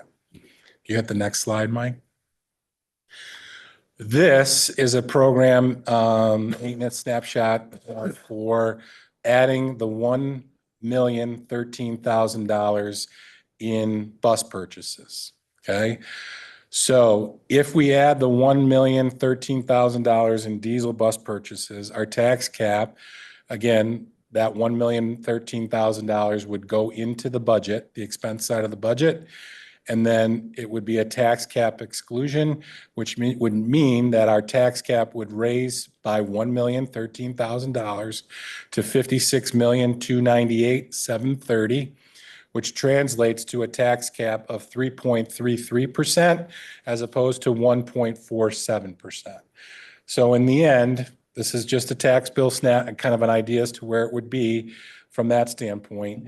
With the buses in, an Amherst average home on the town of Amherst side would see a tax bill of $24 or $2,477, which would translate to an estimated increase year over year of $79.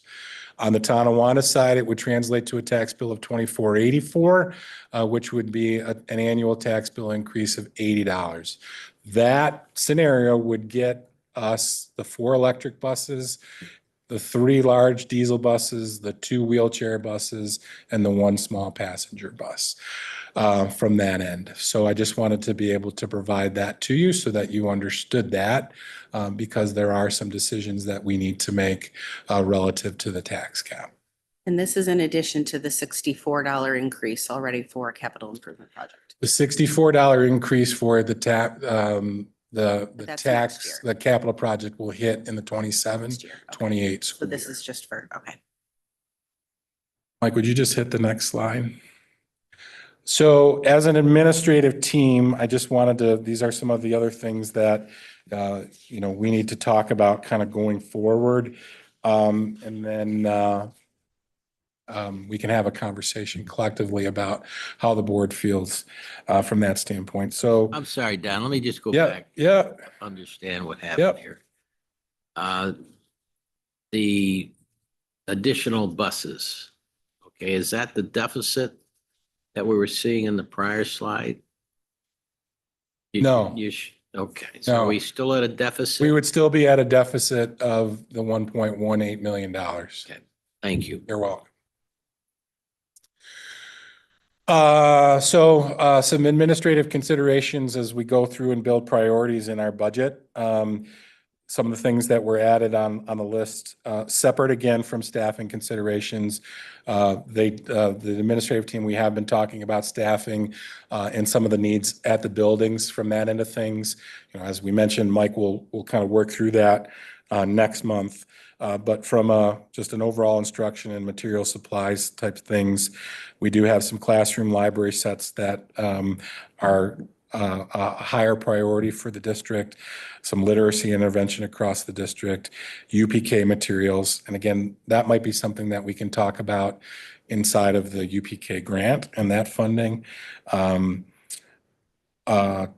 1 literacy, PD, reading interventionist materials, math facts lab software, and then more on the equipment side, some high school fitness center upgrades, as well as a tow truck for transportation. So those are some of the things that, we'll need to kind of consider as we move forward in the budget. But I wanted to get that up there so that you guys could get a picture of some of the things that we've been talking about. And then Mike, on my last slide, and then we'll just kind of open it up for conversations. I Yeah. know it's not the piece of yesterday's meeting that we had.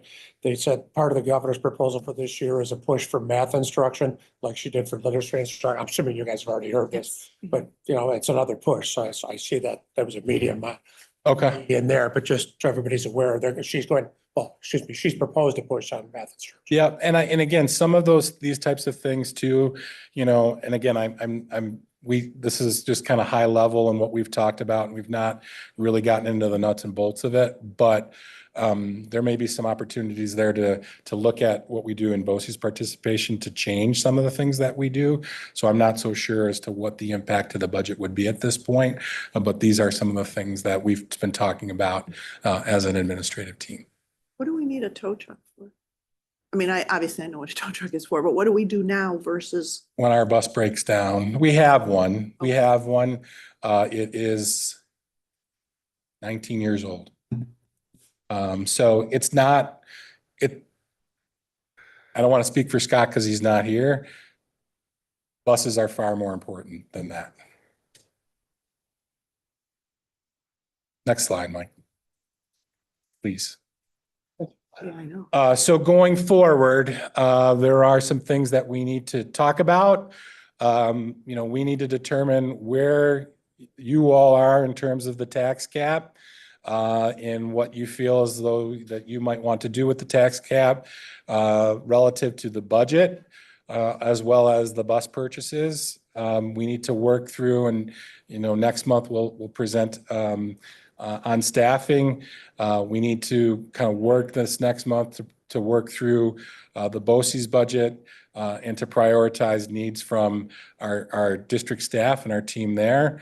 We'll continue to monitor state aid. Hopefully we'll get some information and updates on state aid as we go forward. And we won't have sales tax or interest in March, but we'll have it for you as soon as it readily comes available, because that could potentially impact the revenue side of the budget. We're going to go through both sides of the budget. And we spent some time the other day, Mike and I, kind of going through both the expense side of the budget, but to take a look at line by line, to see if there's any cost savings measures there, and to make sure that we're really true in our estimates for revenue as well. We'll take a look again. As I mentioned, we got information on our allocations for our federal funds yesterday, and kind of project those out going forward. And if they can have any impact on the budget, we'll go through again, much like we will with the BOCES, or with the actual budget, both revenue and expense. We'll go through the BOCES participation to see if we can realize any savings there, and then hopefully have some information for you in March on the trust. So with that, that's kind of where we're at. The administrative team, gold star for them, because this is the second time they've heard this. But I would open it up to any questions of anybody, of all of us. So I don't know if you have any questions or thoughts or concerns, but if you do, we're happy to answer. I've got a question to go above the tax cap. Yes, That would require 60% correct. approval. If at some point down the road, and whether it's this year or down the road, or maybe it's never, but just want to understand, if that vote doesn't pass, is there a scenario where we would present two budgets? Like here's the, what we would call fully funded maybe, and or is it like you have one budget and if it doesn't pass, then you get. Yeah, no, it would only Just- be, it would be one budget. The board would adopt one budget. So if a budget were to fail, in your example, going above the tax cap would require, as you said, what they call a supermajority, 60% or higher. If you don't get 60% or higher, you have really three options. Number one, you can go back out with the same budget again for reconsideration in June. I think it's the third Tuesday in June, so you have a month to kind of decide what you want to do. You could go back out at a revised budget and vote again on the third Tuesday in June, or you could opt to go to a contingency budget. And a contingency budget is a budget that does not allow for any increase in the tax levy. So where we are with the tax levy this year, the budget would have to be inclusive of that tax levy, a flat tax levy from year to year. Okay.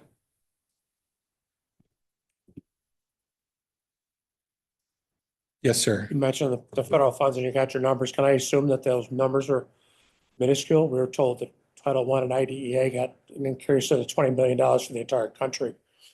I don't remember. I think we got like $2,200 less in Title I. It wasn't. It wasn't, yes, that's a Okay. good word. Wasn't significant. $22, sorry. Thanks, Nicole. From that end. Spend it all. So, Random. I guess, and I don't want to steer the conversation here, I guess I would be interested to hear what the board had to say in terms of the tax cap. And what our thoughts are with the tax cap, what our thoughts are with the tax cap relative to bus purchases. Because we do need to make a decision by March, one way or other. I mean, we can certainly get you some information on the trade-in values of buses going forward. I'm just interested to hear what you all have to say. I'm always going to worry that we'll have done this and then there's going to be a shift where we won't have to have done this regarding the electric buses. You know what I mean? Like, you just kind of see the pendulum swing of things politically going how they go. And so this is a thing that's been asked of us that we do by X deadline, not just us, everybody in New Mhm. York State, right? So we're not special in that regard. And to your point, you're right. You've done a fantastic job of getting ahead of it. There are districts that haven't even looked at it yet. And that's, how they've decided to approach this. My worry is just that we've made this investment and we'll have to make infrastructure investments to care for these purchases. And then at some point, someone's going to say, never mind. And then we'll have missed the opportunity to put that money somewhere else where it could be of immediate use. Does that make sense? Like, I'm not sure I'm wording that They could appropriately. move the line. But and there's then- no way to tell. There's like, I don't have a crystal ball, or you can ask the magic 8 ball and it's not going to give you the answer. Yeah, I mean, They're diesel again, so buses. what we've tried to do, I'm sorry, Brian, what we've tried to do, Dan, you make an excellent point. And I think that's honestly, Mike can probably speak to it more Yeah. from the superintendent level. I think that's there's hesitation amongst many districts. Now, but I look at it kind of on the other side of the coin too, that we've, and I appreciate your words, we've worked very hard to kind of advance the mandate at the least cost to the district and to the community. We've been very fortunate. I'd much rather pay $145,000 for an electric bus Right. than $445,000 down the road. So, we've kind of operated under the mantra of strike while the iron's hot and to get funding when it's available. But going forward, your point is spot on. I don't know where or how we are going to be able to afford not only the infrastructure work that needs to be done, that would be probably likely in a capital project, but flipping the remaining 55, 58 buses in our fleet economically and responsibly to our districts. I don't know how that's going to happen because I don't think that the funding levels are going to be there. Right. We had to get a number of extensions and recommendations, and we actually took possession, not we, but Matthews Buses took possession of our money from the EPA early because they were afraid that money was going to go away. Right. Understandably. And I think it's hard to do this in a vacuum. Like, you can't look at it like this is just what we're doing for Sweet Home, because there's the conversation, hello again, at like the global level. Like, are we ready as a society to move to electric vehicles? Like, are we ready to give up fossil fuels in this regard? Like, it is a massive conversation that's out there. It's in the work that I do in my career every single day. Like, the lab that I work for is building batteries. They're building better batteries for electric vehicles and things like this, but we're Department of Energy. So we also have a ton of stuff that we're doing with fossil fuels and diesel. So every single day I'm involved in a conversation where it's like this all day long. So I feel like you've forecasted really well for what we need to do for the district, but there's always that fear of what if the Couple years out, we're gonna leadership discuss that changes. serious money. Yeah, so if we, I think we would have had a really different discussion if we came to you 2 years ago and said, we need $445,000 to buy an electric bus. Everyone would have laughed. Yes, Yeah. fortunately, we haven't had to do that yet. But no pun intended, the rubber's about to hit the road. And I think when that conversation, when we're forced to buy these buses, if we're forced to Right. buy these buses, it's going to be a very different conversation around the table. To date, so far, knock on wood, we're paying less for an electric bus because of the work of Don and Scott. Yeah. Even the charging stations, we're pretty much, we're in a good spot where we really haven't had to invest dollars we wouldn't have had to do yet to get these charging stations because of the work that Don and Scott have done with grants and funding and EPA and et cetera, et cetera. But yeah, I would think the conversation's going to change pretty quickly when we get to a point, if it's ever really mandated like they say it's going to be. But to date, we haven't invested additional dollars that we haven't been able to put into programming yet Yeah. to pay for this electric Okay. change. And That's, I'll I just- think, important to know I'll, that right there. right, and I'll couple that with, we're supposed to, minus any extensions, right? We're supposed to flip our entire fleet by 2035. So you're talking, rough math here, 50 buses at $445,000.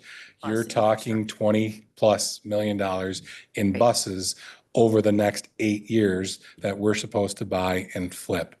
So I'm not an expert by any stretch of the imagination, but in that time frame, for our general public and population to be able to pass on and to afford is near impossible, which is why, I want to try and prolong, or we want to try and prolong the life of our diesel fleet while we can. And this, unless it That's why changes, this is the a last diesel. time. This is a diesel. This piece here you're recommending Six. would increase the diesel fleet. Well, it would replace or it would replace them. replace older diesel fleet. Yeah. But it buys us a little time on these 6, 7 buses before we have to transition those to electric. So to me, I mean, right now, we haven't done anything that really hurt us. No.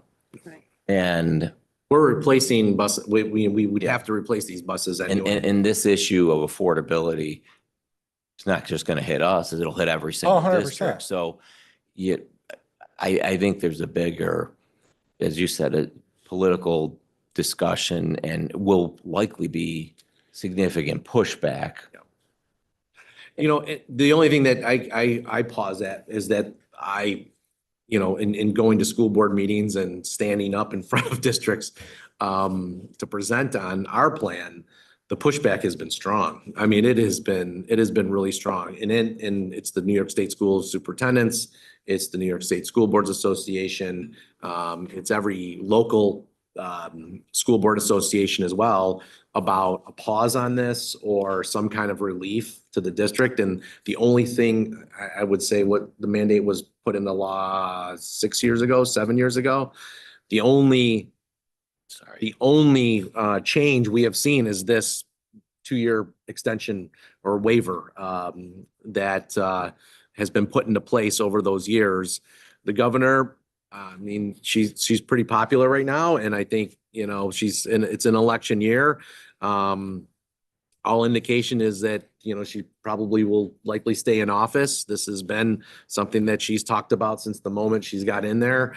So, she's stuck with it so far. I don't know where it's going to go. I think we're gonna see a couple different things too, as we come out of this and the push to the legislators, obviously, but this year's budget votes, I'm sure we're gonna see more school districts put electric buses up and have that vote go down again. I mean, we just. That's been Couple of them over happening. the Rochester. Yeah, recently. yeah, Even more so next year, when they have to do it, I think you're gonna see a lot of them tank, and all of a sudden now, what are they gonna do? Are they gonna? Well, try and force them through? that might be the impetus to change the legislation, quite frankly. One of the things Senator Mayer tossed in at the end of the zero emission bus thing was she wanted also, they said they're talking about what else are schools doing to affect climate change. And she left it at that because it was the end of our conversation. And I was just like, I think there was probably a lot of mouths that went like mine, you know, and I believe in taking care of these things, but how much more can you throw at us without putting any money behind it? Well, that's just it. Well, my concern is Don? our population, our community has been very supportive of our budgets in the past. They just helped us out with this new construction. And I don't know if our community has the appetite for an additional raise. If you're looking at our numbers, you know, we saw what, $15, $16, and then we add on the buses and that takes it up to 90, 85, 90. Am I looking at that correctly? It would go from $20 to it's about 70. 80 So- bucks, 80 bucks. I think I have to think about this because I don't know if our community is, you know, we have some hurting people in our community and they're dealing with the high cost of energy and the high cost of everything. So I think I have to give it some thought just to Okay. put that in I understand perspective. that. I Again, mean, just, nothing taking away No, no, from no, just all again, you've done with you all these don't- grants. please, it's No, fine. I It's know, just, but I you want, should be recognized. I for all want, your oh, work. that's, well, whatever. But, you know, again, I think just, how do I want to say this? Like when we talk about buses, you know, we're on an evergreening schedule for a reason. And I think down the road, and this is nothing against what you have to say either. I think some of the expenses to keep those buses on the road would far outweigh the $60. I think that's what you need to maybe help us understand a little better and help the Exactly. community understand. What Because those that's costs the are data gonna that be. goes into that is responsive. But I also know that like the battery replacement on these buses, Expensive. again, going back to my day job, is not a cheap situation, I think, or it's an extensive, like some of those buses have like 500 batteries or something that are like sort of all throughout the 8,000. vehicle. Yeah, it's 8,000 oh, batteries. 8,000. So I'm thinking like smaller. I'm thinking like in a car.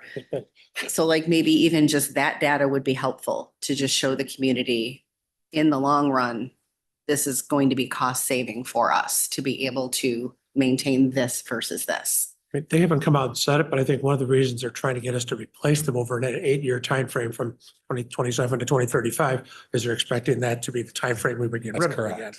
instead of our 13-year timeframe that we're Correct. looking at now. Which Okay. is, again, it's a bigger expense to the district, even if they become a reasonable price in 8 years. Okay. But we're gonna have to purchase these one way or the other at some point in According to the time. mandate. Well, so- no. So if we don't purchase diesel buses, they're going to be electric Well, buses at 3.5 times the Yeah, cost. that's what I'm saying. One way or the other, we're gonna need buses. Yes. Costs are only going up. I mean, this is like, from my perspective, it's, yeah, I get it. But this problem is not going away, whether it's buses, whether it's, you know, like other funding. Like, to me, it seems like some of these sources are being stressed. So next year, it's going to be delaying some of these decisions that will have a help now.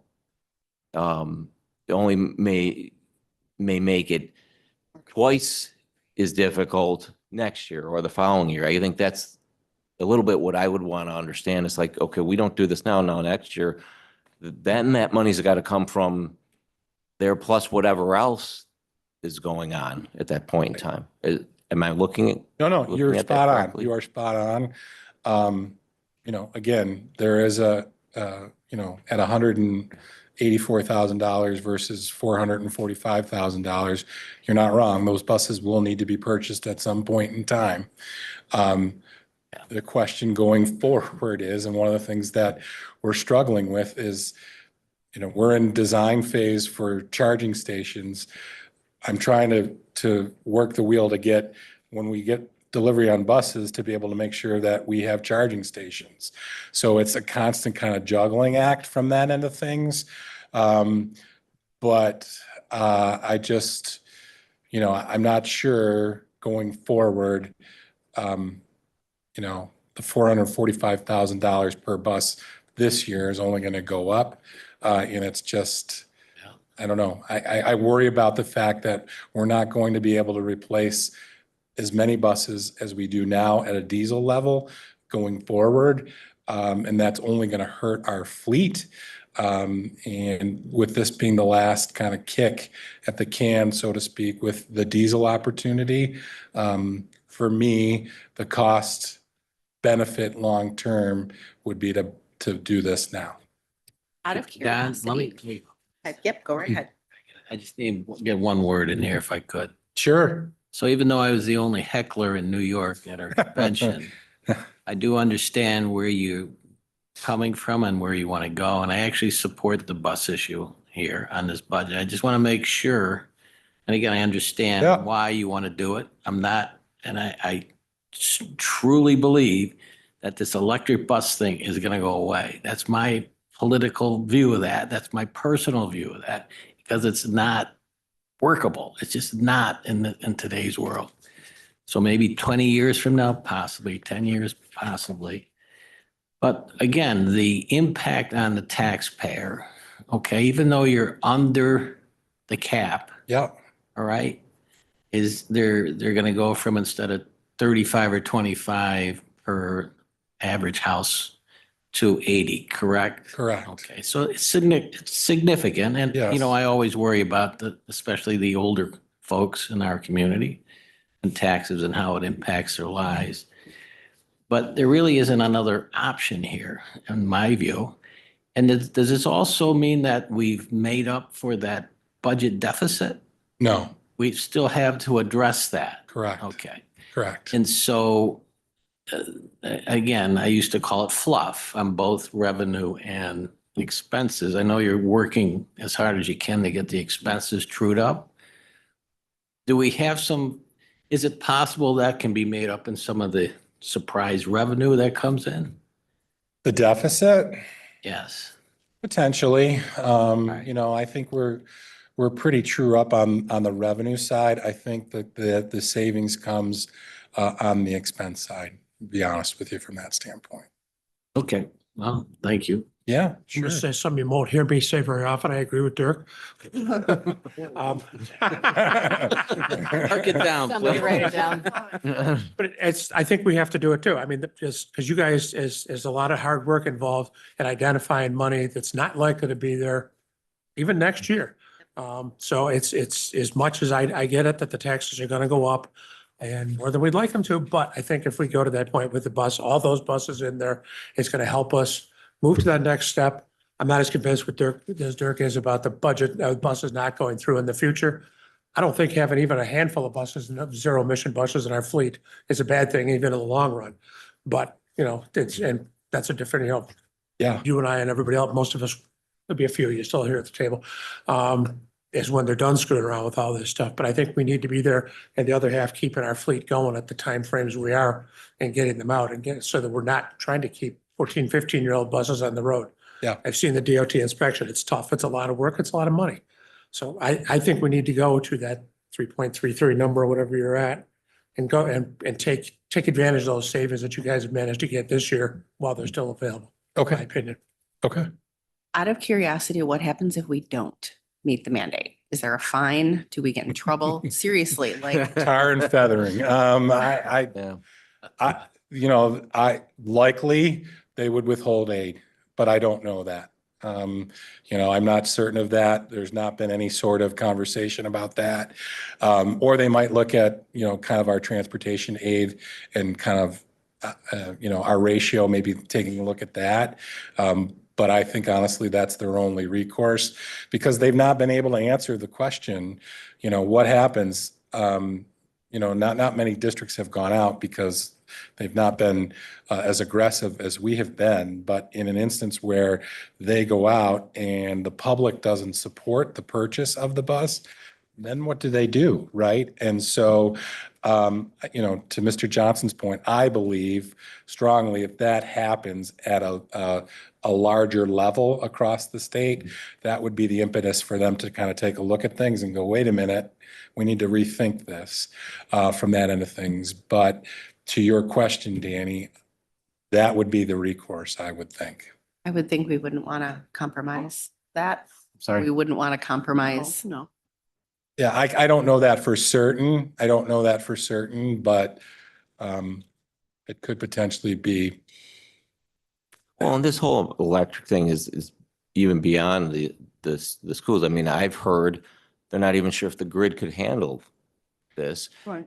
What's the cost of electricity to everyone else who's, not, it's not even, so there's other repercussions. So there's this, like I say, a bigger political issues and there may be pushback. I mean, Sure. so. It depends. Like, does anyone have an electric vehicle here that they have to charge? You do? So when you go to the charging stations, it depends on where you go. Like even within the same neighborhood, you can plug it in and sometimes it takes an hour to charge and sometimes it takes 8 hours, depending on like what it is, capacity wise that the grid is at. I will also say, we're learning as we go through this, weather's a big part of the Yes. problem. Electric buses do not like minus 23-degree wind chills. They just don't. So what we've had to do is Neither we've do had to humans. pivot. Well, true, Clear. right? But what we've had to do is we've had to move some of the electric buses inside early in the morning, start the buses to get them to temperature. They were fine in above weather, freezing weather, but when we got colder, it's a challenge. And it's a challenge to kind of make sure that we're ready to go from that end. So Don, have you and Scott done any projections to next year bus purchases? As like, if we don't do the 6 extra diesel buses, how many electric buses we'll have to buy next year versus if we do purchase them? Well, I mean, quick math, right? So if we're at 11 electric buses, we've got 55 or so left, and we've got 8 years. So you're talking probably about 7 buses every year So to that meet the mandate. whether we purchase the diesel buses or not, it wouldn't change how many buses we would have to purchase next year. Correct, Okay. correct. That's the tricky part. We need We need buses. Buses. We Yeah. need buses. Well, and I would caution, going back to what you said about a diesel bus lasting approximately 13 years and an electric bus maybe only lasting half of that in terms of a battery, that may have to change our evergreen schedule, which would increase the things we have to buy each year for busing and transportation, whether it be additional batteries or additional buses. Is that Yeah, accurate? well, yeah, going forward, the battery for your vehicle, 100 and whatever, $80 that you spend for your vehicle's battery. We're talking thousands of dollars for batteries and electric buses. So that'll be something that we'll be asking, going forward for our community to support. In my opinion, we kind of have to go to the 3.3. If we're looking at the longevity of fiscal responsibilities in this district, to me, it's not fiscally responsible to not go to 3.3 because down the road, it's going to just bite us. So in my opinion, go to the 3.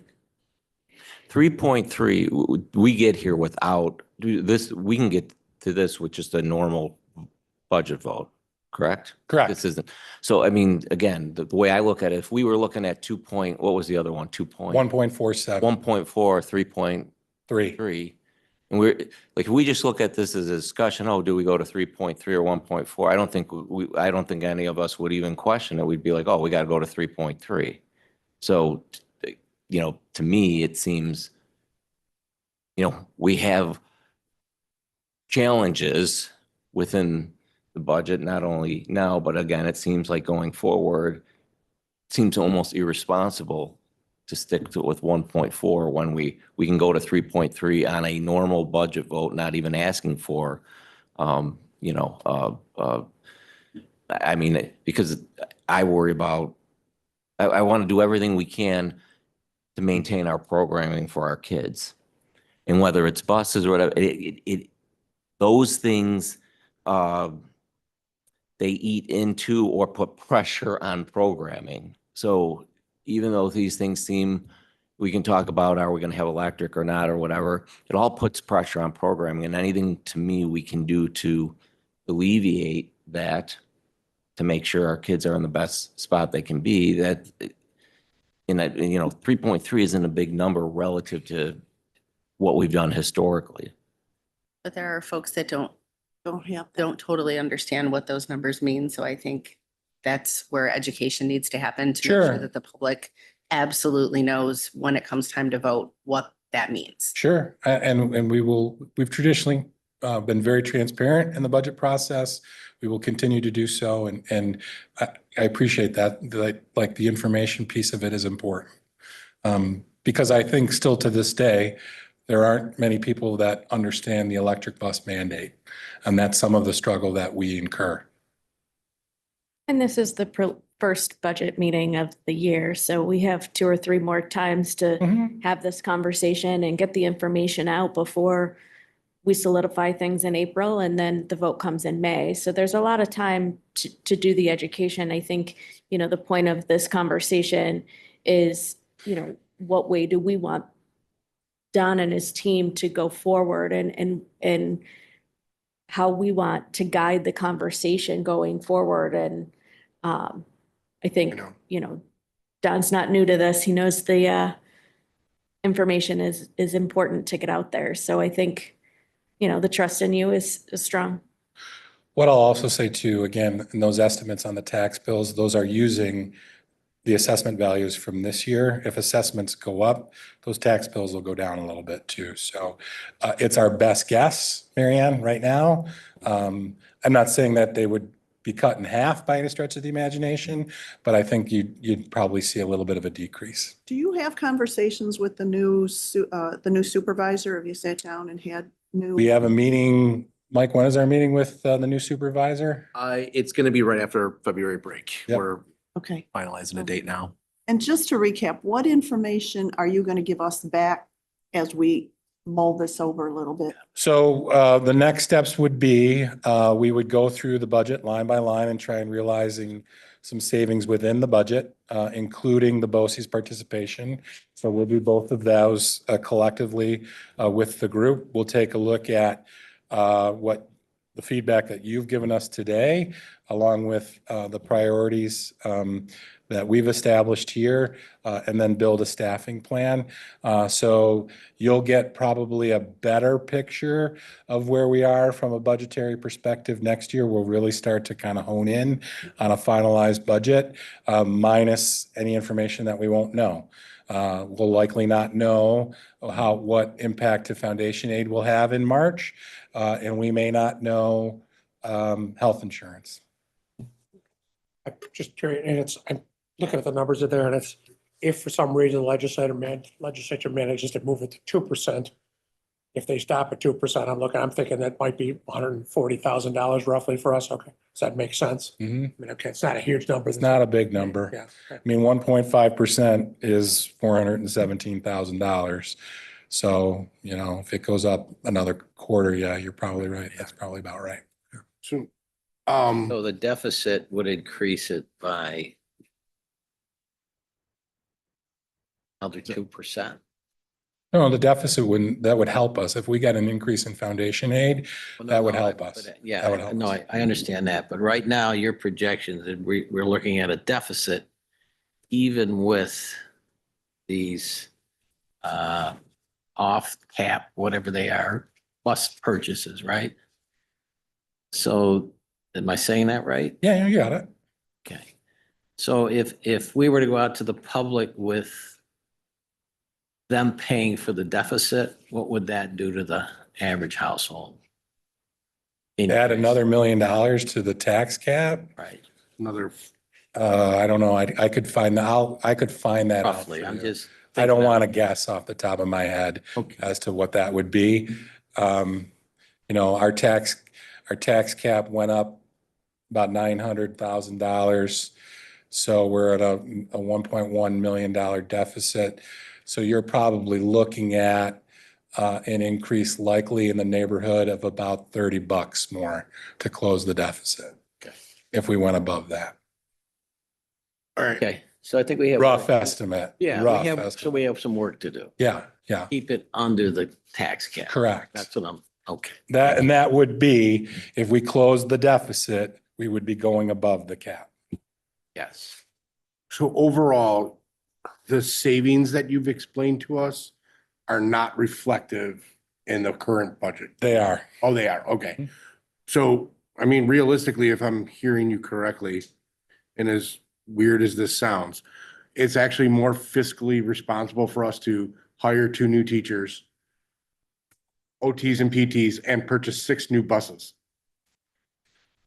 in the long run. Yes, yes. I mean, that next year, Sure. obviously, with the 2 teachers and the OT PT, we get see that savings from sending kids out. Correct. But, and then in the long run, the diesel buses are Will going, help us down the will road. help us down the road. Okay. Then I think I'm in agreement with everybody on the 3.3. And it does prevent any, I don't think at 3.3, there's any look at moving above. There could be any, going above the tax cap. versus Yeah, the I mean, return. I, again, we've had some conversations in the house. The 1.1 number is a big number. Mhm. But I think with the creativity of this room and the conversations within this room, I think we can get to a point where we can get to a balanced budget. I mean, we have no choice, but I think we can get to it where we get to it, under the cap. The majority, you guys have 10 bullet points here. The majority of our discussion obviously has been in the first one with the retirements in there. I'm assuming that for the next meeting, you'll have the information on, I mean, we've got the names of what classes and how they affect them. What if we didn't fill them, how Yep. would it affect class sizes, that type of stuff? Yeah, Or if we absolutely have to fill them. I'll let Mike talk a little bit about that. I don't know if you want to talk about that. Yeah, that's, so Don and I already went through, and Nicole went through line by line of our expense side. We think there's some ideas there that we want to present to the group. And then the second piece of that, is to look at the staffing. Our first step in that would be the retirements, and where that could be possibly consolidation of savings. But all keeping in mind, we don't want to impact the program in a negative I'm way. assuming you're going to discuss with these folks first, get their feedback too as part of that process to Yep. share with us. 100%. So you said way back when in the beginning, when you were discussing foundation aid, that it seemed to you that the math wasn't math correctly, right? Math wasn't mathing. So my question would be is, and I know we're working with BOCES to help us out. If there is a discrepancy in the formula, I guess, is there an appeal process, or do we have to let the legislative bill and then the 2 House bill and then the final bill come out? Let me say, that's a good question. Let me say this, right? When and I'll bring it back to the capital project. When we talked about the capital project and the need for physical space, when we talked to SED came back to us and used the word anomaly about our district. They said our district, the enrollment increase that you guys have been experiencing over the course of time is unlike any other district in the state, quite frankly. And to see our enrollment numbers tick up the way that they are, comparatively speaking to similar districts across the state, and I know that, everybody got 1%. For us to only get an additional 0.5% is not concerning, but like it raises some I had the same thoughts when I questions. looked at the. Right, runs, too. just knowing where we are from that standpoint. And we've worked very hard to, to get aid back on our high needs kids.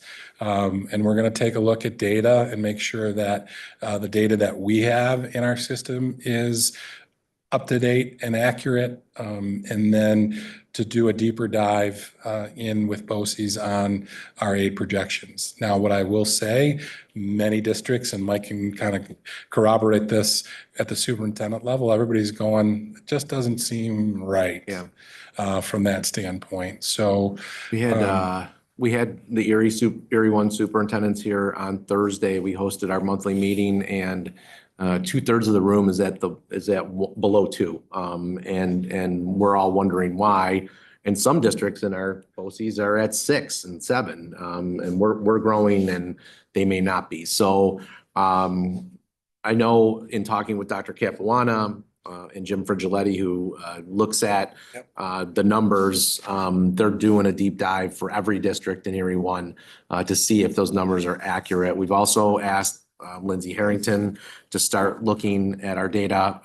She's already on that, and we're going to work with the team at BOCES to make sure that our numbers are correct. I have been told that if there is an error or discrepancy of some sort, that we can work with BOCES on that error to upload it to the formula. So we've got work to do on that. It just, again, to Don's point, our enrollment is increasing, our special ed numbers are going up, our ENL numbers have gone up. The one thing that I have to take a deeper dive in is that, we did lose 54 asylum students last year, which did impact our aid last year in a positive way.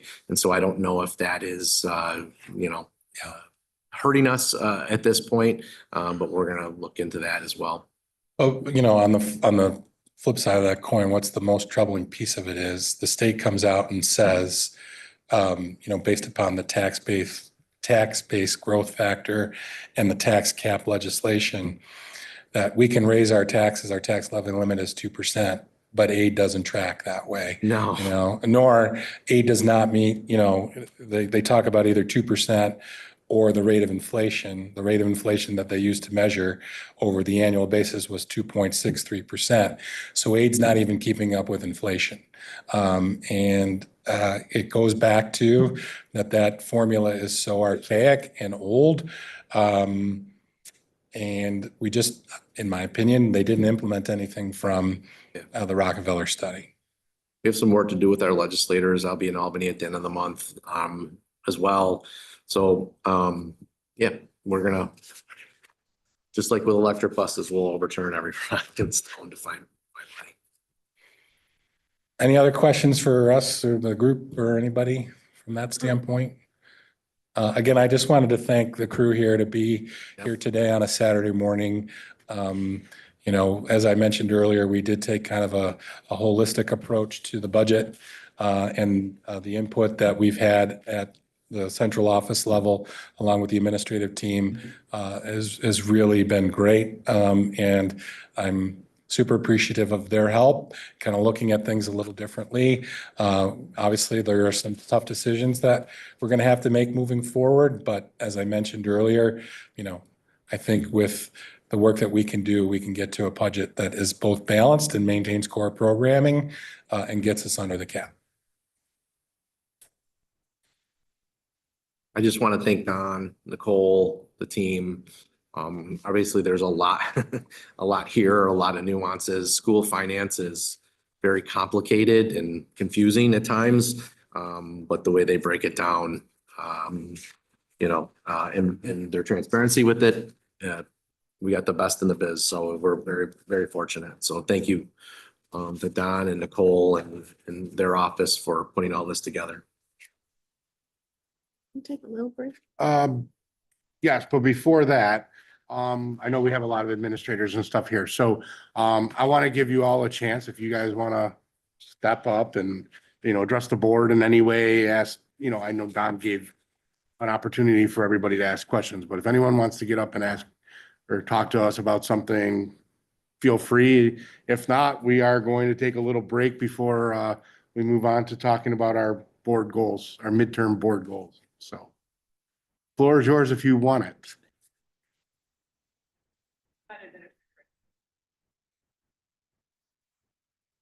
We are, yes. Yes. Sure, why not? That's fine. Nope, yep. We normally don't have an information session during this, but yes, go right ahead. That's okay. This is what- Yes, absolutely. I can wait.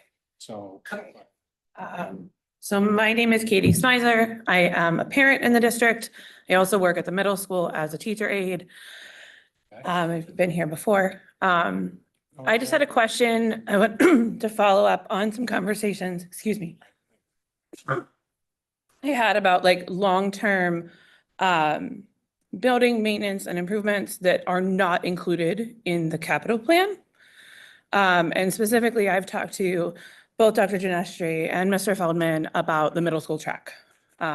Because in talking about, how the capital project was presented, it was presented as an upgrade for every single student in our district, right?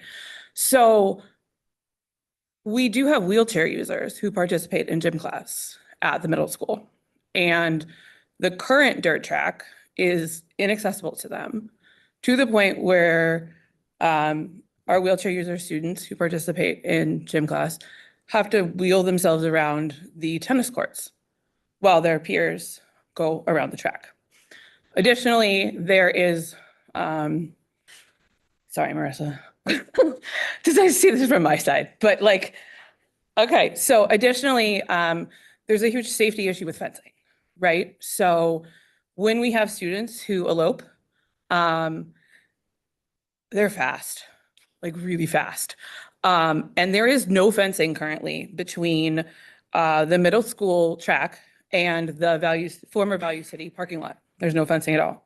There is not also fencing to Maple Road, but there is like a bog situation. And so I think sort of the understanding is like they'd probably get bogged down in the bog before they got to Maple Road.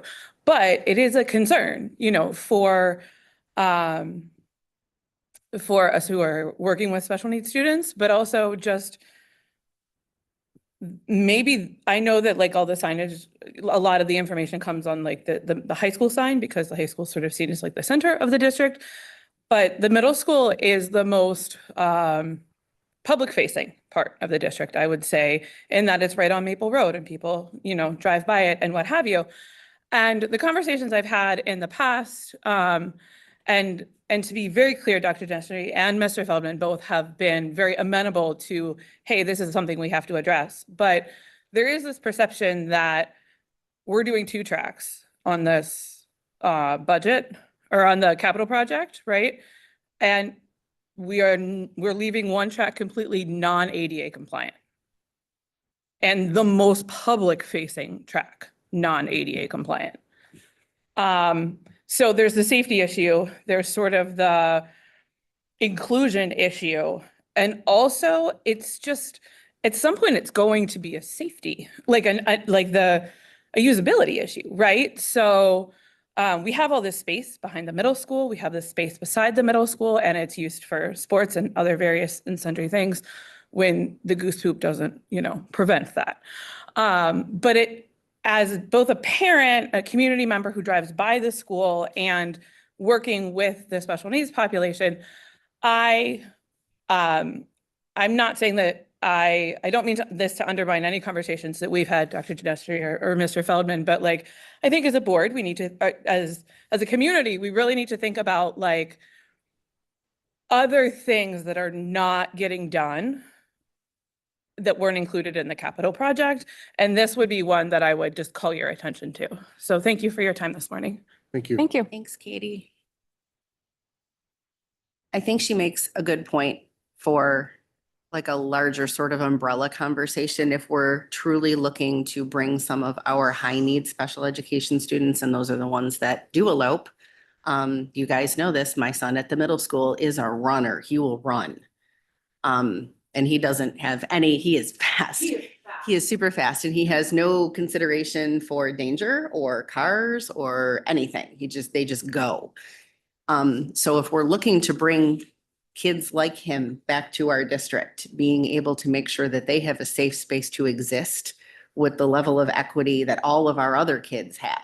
Like if we're going to let kids loose on a playground during recess to run around, we have to offer that same thing to our special needs kids and make sure that they can do it in a safe, contained area so that, you know, they're not getting hurt, other students aren't getting hurt. Someone who accidentally injures them doesn't have to deal with the psychological impact of that.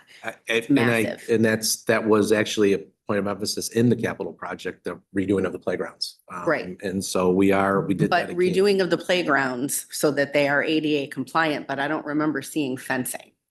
We haven't For the designed anything playgrounds? yet, so. Yes. Don, I encourage you, come to my house. No, Just no, come to I- my house for I- like I- 10 minutes and hang out with my kid and I you will know wasn't, exactly wasn't what I'm doubting talking you. It was about. more just a question about, I didn't understand what you were talking about Yeah. in terms of fencing. Yeah, I don't know, we'll have to- we have to do user groups on every piece of design, so you're in. And so, like we're doing right now at Maple Mirror, and with the classroom additions, that's going to be a part of the process moving forward with all aspects of the project. So that input is critical to us, and when we get to that phase, Because there's things that like, you don't know what you don't know, right? Like how would you know that unless you had to contain Yep. a situation like that? So thank you for speaking up, Katie. And I'll just talk a little bit with the track. And again, and for the good, I know we know this, but there's only a certain amount of piggy bank stuff that Yep. we can do. Kind of, there's only funding for certain things. And we tried to be as methodical and thoughtful as we could in this project, as well as being fiscally responsible. But we've had some conversations with our architect team about addressing the track. What we're going to do is that track, depending upon how the bids come in for the rest of the project, to upgrade that track through an alternate process. If bids come in fairly low, that we can look at doing alternate work at the middle school for that track, or to alternatively try and do some work through a capital outlay project over the next 2 or 3 years. So it's on the radar, very much so. And again, it was just a product of budget. I mean, quite frankly. so much so that we got an estimate for it, and unfortunately it didn't fall into our first capital outlay because it's only 100,000. So it's not enough to do what we need to do, and we're looking for and that actually was a topic at our meeting on Thursday. Correct, exactly. School track. Exactly. No. no. Yeah, No. I mean, you wouldn't want it. Quite honestly, you wouldn't want to be there. So we're working on it. We're working on it. Yeah. Capital outlay thing they were talking about is something we've been pushing our legislators to move to $250,000 to give us more room for that. That would be So great. if you want to write a letter to our legislators, Let's talk after. Anybody else? Okay, 10 minutes? Sounds good? 15. All right, so we'll reconvene at 10:45 to move on with our agenda. I would just remind the board that we are still recording and live streaming, so Okay. you know. We turn these off. Say anything. You can't turn them off. The only way to turn them off is to. That's coming I from, think that's what he.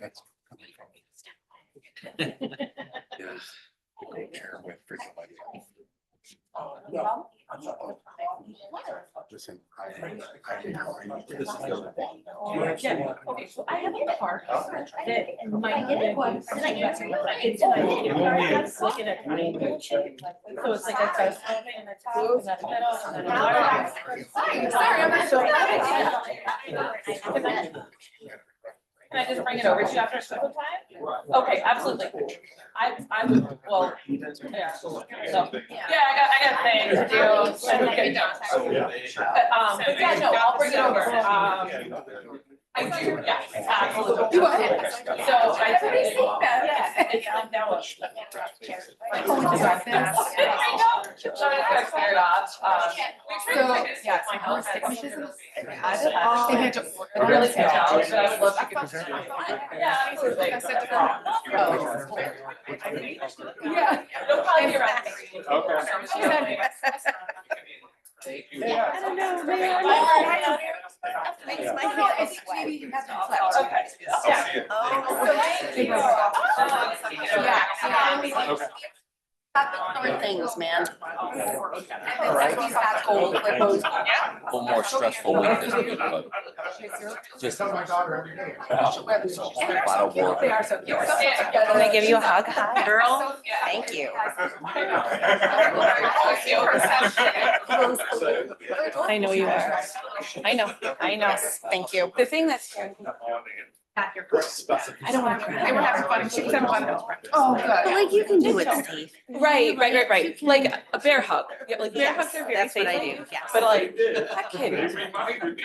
He is fast and I don't freaking run like his dad. Runs for fun and I'm like, Oh God, why would you do that? you're so weird, which is why we're Correct. divorced, but like. And everybody's so good. Everybody's so good about keeping her safe. And if, you know, in like some instances where there's always people to like court off. Yep. But I think, you know, as we get to this spring, we've had this before with other things too. It's like, this is scary. And It's look at the terrifying. bog and like, I look at the bog and think, Yeah. excellent, they would get stuck They in the would mud. I absolutely love that. fall and get hurt or that fence, that metal fence, like, Yeah. I know what you mean. Yeah, so I wasn't, you know, like I said, we had some conversations about like trying to find alternate sources because I know the capital project had constraints and the middle Yep. school roof takes Yep. priority. Yeah. But like, Who else might be willing to help us? right, What do well, we- and I thought, What do we need to fundraise right, like to do that? who do we gotta tap into? Yeah. Right, and so I think that's why I brought it up. It's like, We need a benefactor. To help us with that. Yeah. well, and so like, I don't know, right, because Erie County has been working on. It's getting chilly now. When I first Right, got in and here making this rules morning, all it was day. like super So maybe hot. we have a conversation with them and And I like, think like they, why is this? So I wear like my thickest sweater. It's not considered part of ADA compliance, like I get ADA compliance is a concept, and then there's like, okay, practically, what does it actually mean when you have these kids trying to use the space? And then I was Like, I appreciate that you have a swing that my kid can't fall. I appreciate that you have, you know, slides that are low enough so that they don't fall and get hurt. I appreciate the rubber ground, I appreciate. Get a little space heater, we can do a little reception. But at the end of the day, that's what I think every meeting is. And I think, From like I 12 think sort of like, You know, when it sounds so dumb, my she like went up husband and like sat on the. works in this We have turned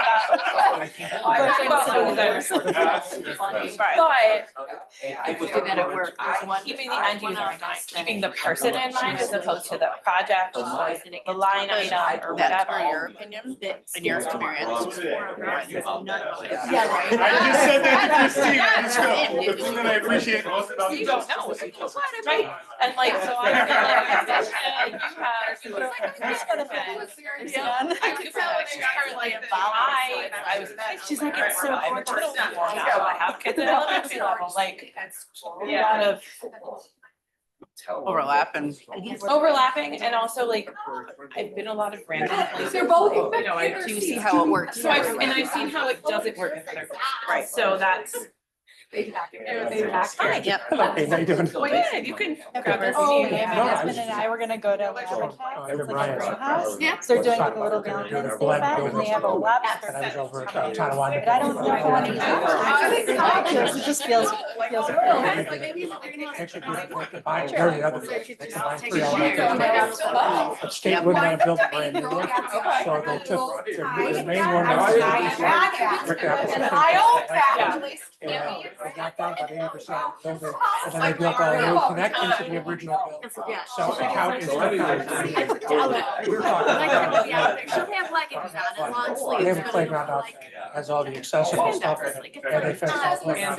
Yeah. And they had cameras. Art So did they can see that. what's going on. Art Erie County. We talked about this. Right? Because there's no honestly go. It protects You know, And we've got a few cameras out, but not nearly enough. Yeah. And what he mentioned, like, and I just expect to come to $1,000. Spend that a year on a project. Right now, they're using to replace the swipe cards. So that they, and I'll be returning their door. So We've it been could be a pushing problem. for, Yeah. we've been pushing for the There's a legislature. We've actually done, I mean, school districts all Yeah. day, move that 100,000 to 250,000. Cancel the hotel. And as I've been talking to our legislators, yeah. I know. Tell me. Somebody needs to make a phone call. Excellent, I'm really good. I'm like, Not my choice. I was hoping that Rivera would be able to get in there. Right. He's gonna run in the primary. Yeah, well, We'll see. so here's the situation. And then it gets canceled. He's like, Stop that. You're persistent. You're persistent and relentlessly passionate. Give yourself positive vocabulary about this, Katie. I'm also like, I also am like very. He's like, that means you gotta get up. And I'm like, 2 days in a row, the 18. Like, I know. He's He's like, you know, like I don't know. like, yes, it is. Are they? Sometimes earlier than I want to work. I get it. And he's like, Yeah. You gotta Gotta like, do do it. it. I'm like, It has to stop be 10. trying to be so kind about it and just do it, cause like, I just need to. But I Because think the parents can see through it. well, correct, and so that's the whole thing with Parents the know. bus, so we were saying with the buses, right? Yeah. There is an intention that they are. And I never choosing dreamed to of spend it on the day. It is not understood, Right. that they are A separate. a necessary, Yep. continuing mandated thing. It is Right. not understood. I was arguing with people on Facebook it was a different district, but Yeah, about the bus. No, we don't have to buy them. No, you do. It's not an option. I don't talk to legislators, but I've talked to Senator Ryan, yeah, she's up in Lebanon. I talked to him multiple times about it, and every time he basically blew me off. And it's just like, he said, we're not discussing, we're not gonna discuss it. He says, they bite as you get closer, but like I said, this was just yesterday morning. Here, the chairs of the education committee said, they don't see it. Little cold in here? It scares me a little bit, you know? It's right, just- so I think the education piece is something we have to get ahead of and say, like, hey, look, we are studying, this is a mandate from the state. We have no indication that it's. And so we need to do whatever we can to not put future transportation funding in jeopardy. And they haven't said anything. There's nothing they've said about penalties, but they'll start pulling funding. Probably. They have the That's ability why to I do it. asked, That's the only like, thing they what can can do. they do? Like, the only if we thing. don't do this, do we get fined? Like, I what think you're gonna happens? see a lot of other schools, like he said, but they're gonna have to make some. Thank you. They don't get it. I realize, because they're not seeing shit at the fan, pardon my French. Right. But I talked to one of my counterparts at the school board convention in New York from Saranac, veteran out there, just outside Lake Placid. She said, we have bus runs one way, for upwards of 120 miles. And yeah, I don't know what their low temperature was this morning, but I bet it was 10, 15 degrees below zero. Yeah. And it's like, how do you do that? You know? doesn't Right, work. and so that is a larger question, and it's not something we can solve, but all we can do is put ourselves in the best position. Exactly. The technology's improving, when I but talk to not at a people- rate that makes it marketable. I was just reading in some enough stuff about the time. batteries. They are getting batteries that will last Yeah. longer than 8 years. And that are better at holding I the can send charge. you the presentation that we did at work if you want me to do I'd be that. curious, yeah. Yeah.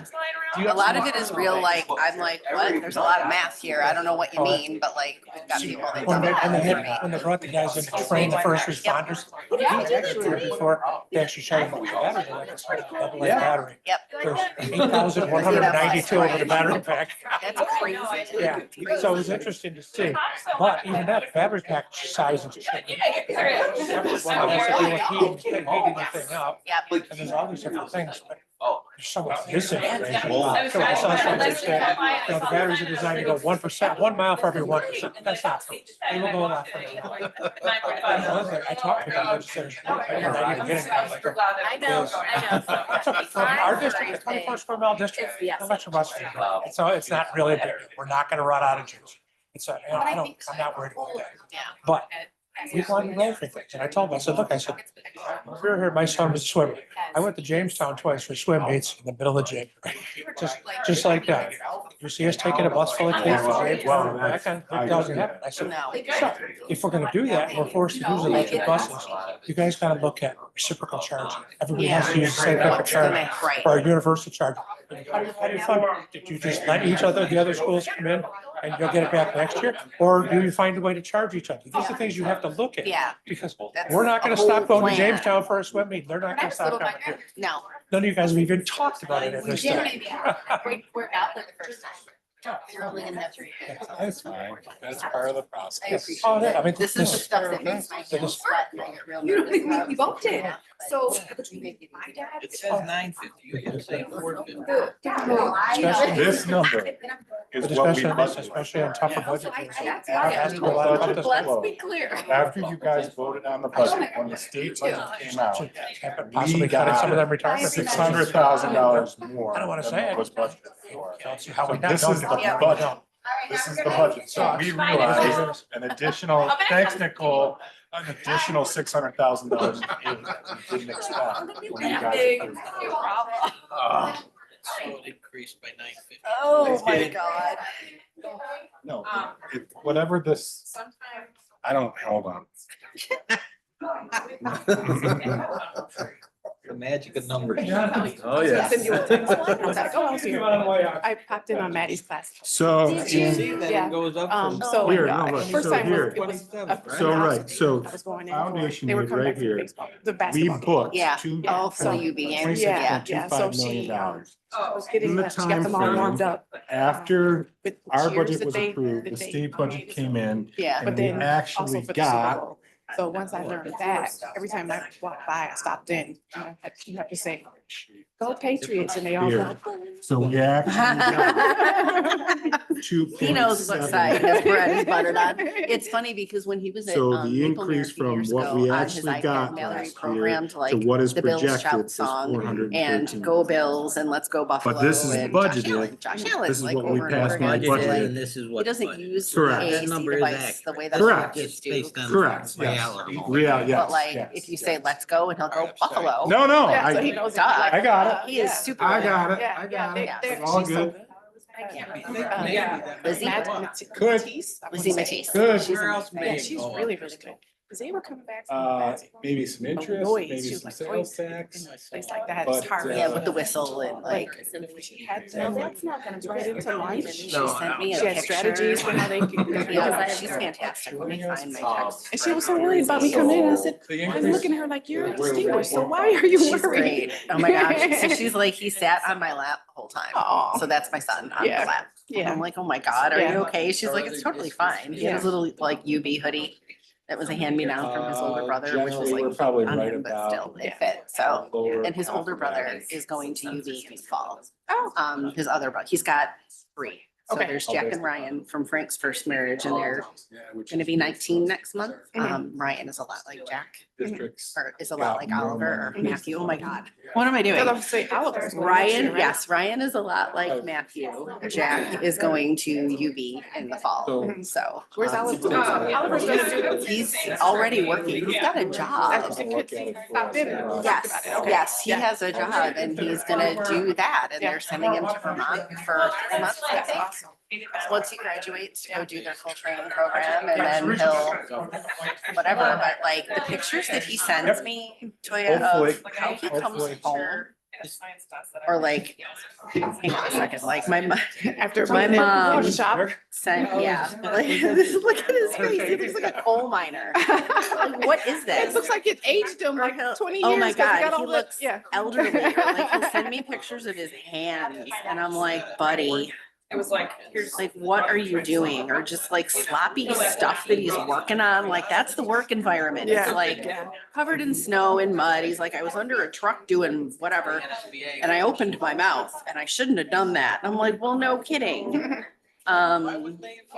He found a. I know, like, yes, we're interested in way more stuff than we. Felt the need to send me a picture. So like this is, yeah, this one's It's great. also He's our got like a work. unibrow. The safety goggles, like the dirt. I'm in my eye, what do I do? He's like, "Please do it." I'm like, I can't. I was gonna say, yeah, he fits your discussion. Yeah, I didn't Results. Yeah, but that's great. He's already, Yeah, so, this is in advance. I don't did nothing for me. That's not the point. You still should have been involved. We knew you were there. Yeah. With an adjacent room where I can have his brother and we're just gonna be there together and it's. I'm not determining like. I'm so proud of him and I told Mike, like, I can't miss graduation, so you need to all prepare yourself. Together, it's way to be. Like this kid is graduating on behalf of what is one star is a lot like that. I hope that they change it now, but if. Now it's not the same graduation experience. That's what we've done.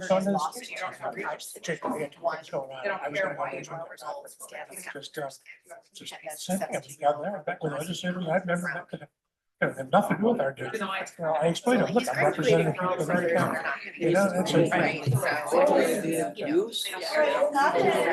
comes with it. I'm not gonna try to cry for all these people. We're gonna be fine. It's gonna be okay.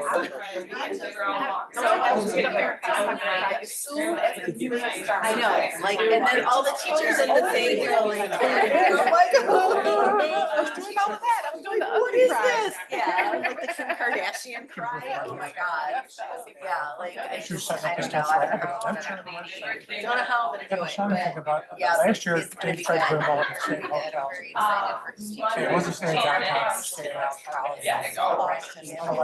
This year, it just went back, yeah, everybody can find a house. It's like, no, you didn't even act. Yeah. I didn't even tell me he was out. I didn't tell him right away. Where does it come from? I guess. So we always build in a cushion You into guys do those what line, you but do. there is- Oh, here's the. Like, We'll that's be fine. literally all I need, like. You'll always have a room, like I might have to move small stuff out of it. Oh my gosh, you have that UGG heels? She's so stylish, she like all the time. All the She's things. just dressed. I always love my hug. Did you go to? I did not, no. So but just- things have had to kind of like shift That's not a bad around idea. to meet Okay. all the needs. All And right, thanks. so I spend some Thanks. of my No, time in that's the good. library now. which No, I did no, last that's year. Last good. year I was half library, half. Well, it'll be something that we're gonna talk about on I Monday then, because I'm talking. Love the library. So I come in and I cover breaks Yeah, and let's- I let's- go to PE with Yeah. them and I always cover Sherry's breaks, so I get Maddie Have to find like out who those for a kids couple are, times and if there are. during the day. Rock star. Oh my God, Sherry's a force. Sherry Her a is, special day. that's so fun. So I did not get to go. I don't go Oh, on, yeah. the moral of I- that story is no, I don't go on the just- trips with them. I did in the fall when I was there full time, but Okay. currently I involved in them don't. every If day. They were on there's, the call. Pretty easy. I guess like as the It's class just- is expanding, 'cause there's 11 now. We got another new friend last I week. think. Oh, sure did. That room is not big enough for like the number of kids. It's Keep that, supposed to hold. Oh, I keep it in mind. Kennedy and I. I know, but still, like physical space is important. We have a wheelchair user and like, I already said, knock out the one wall. yeah, It it's, can open up that wall. That's not. They could to the therapy room, but that the Then we can individual do room, but therapy then room. you don't have the therapy room. You're building. No, because that's the courtyard, because then it takes out the windows. that's the sensory room. The conference room. Oh, the other conference room? Yeah. There's a conference room there. Oh, is there? And there's a.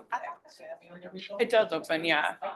The conference room, well, Oh, it's opening.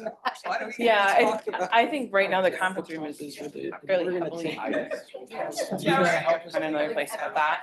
Yeah, there's a lot of questions because, okay, so we're at 11, right? It's a 12 person capacity Trying to figure out how to get your. room. Would you need a 6-room? Would That's you it. need to like, Yeah. So, like, As as people keep coming on, it's a question, right? It's like a retirement. High above my pay grade. I don't get paid enough for that. That's probably, that's a y'all thing, right? But I'm here to, They're working on it. I know, and I'm and nosy. and like I never, when I bring things up, it's never because I don't think people are working on it. It's just. We know. It's like, hey, have we thought about this? Kennedy Ryan, are you going over to the music hall today? For a year. Ryan? We were friends at the end. That's good. What time is it? 10 It to is 11. 10 to I 11. probably am My not gonna wife be able says to I gotta stay watch a my other ton. kids. Oh, she's Yeah, good? I went last night, Okay. so, Our board yeah, goals. yeah. Okay, yeah. But it was 'cause I have good. to Yeah, they go. did a good job. My Was kids it are currently good? at Was it Suzuki good? right now. Nice. They Yeah, it was play good. cello and violin. I'm gonna go this And you know, afternoon. It's wonderful. It's a wonderful. Bryce community over there. did a good job. Yeah. Your Maddie How likes, long is likes it? when you sing, don't He's a you? You coach. sing to him a How lot, long don't is you? it? I. About an hour, Right? yeah. About. Oh, okay. Pieces is that he's got perfect pitch. It really- Sure. I do not have Pretty perfect hard on pitch for my This singing. morning at like So 7:30. sometimes he'll let me sing. Yeah. Very He likes straightforward music about Seems in like general. the kids really enjoyed it, had fun. Yeah, he's not. Nice story, you know. There you go. Yeah. I spend most of the time talking with him. He's not my Yeah. rep. He's the other side of the Yeah. wall. We'll find the song. We had a great conversation. Yeah. Announced his name. Dance Monkey's on there. Is it? Does he like that song? His dad. Now let's go. introduced him to that, and I was like, absolutely not. He has a So, button on there for it. I Put the think Kids so. Bop version on. The Shade by Metro, they're Canadian, they're amazing. Are we ready to get back going? Lighting.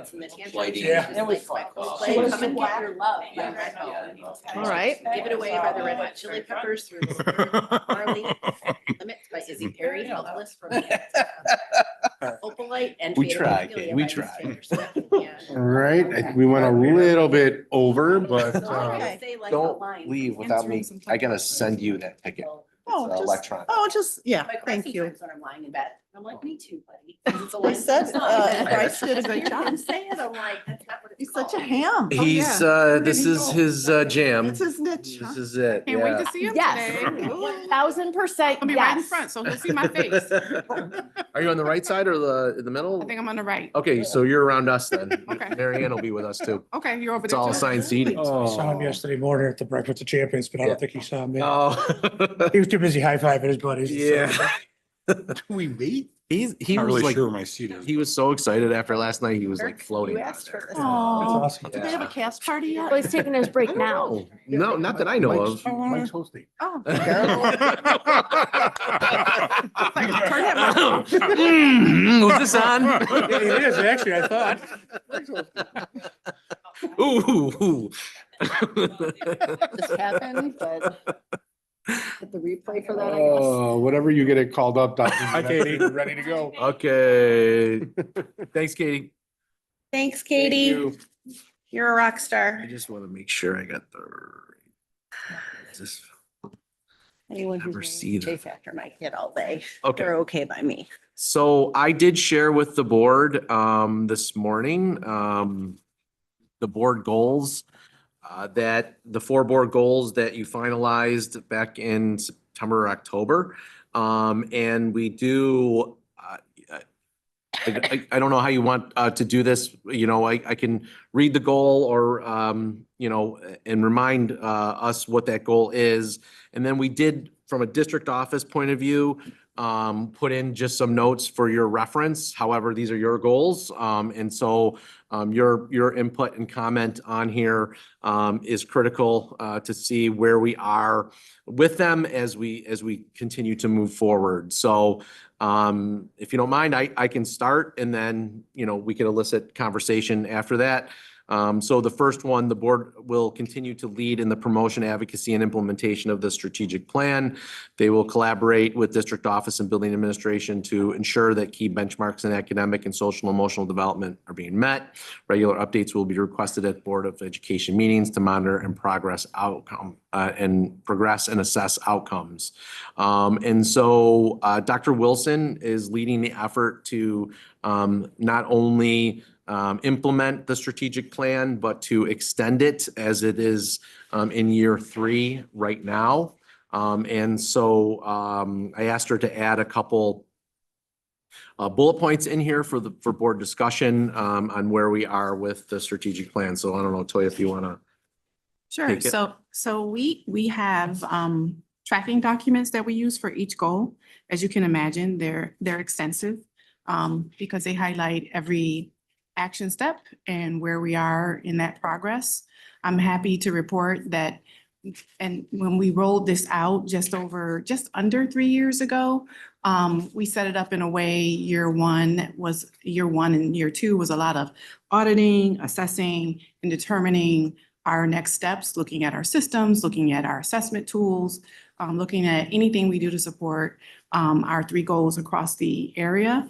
And so you have those, and we've tried to go through and put color codes to them. So anything that is green means that it is actually either completed or continuing. Some items that say continuing are things to the level of, now we have this in place, we need to continue to monitor it and assess how it's going. So that will never go away. We will continue to do that. So that's why we added that language of continuing to the 3 goals. If you look at our 3 goals, just a high level, give you some numbers here. Goal 1, breaking it down, there are 40 action steps there laid out across elementary and secondary. Of the 40, 29 are complete or continuing. They are fully green, either done because it was an audit we needed to do or something of that nature, or in progress. And one of those items that we would always continue to do. And 11 of them are in progress, which makes sense because we are in year 3 of a 3-year strategic plan and everything should be up and running at this point. So I'm happy to report that there's nothing that is not being acted on. Everything is in motion. So that was teaching and learning, 40 indicators or 40 action steps, 29 are completed or in progress, or continuing, and then 11 are in progress. Goal 2, which is future focus. There are 27 indicators or action steps, and we have 17 that are continued or completed. And then we have 10 that are in progress. Goal 3, which is our whole child goal, had 18 indicators or action steps, and 18 have been completed, are in continuing. Nothing is in progress. We're actually in full swing. If you recall, when we rolled out our strategic plan just under 3 years ago, we did some work on rolling it out to all stakeholder groups.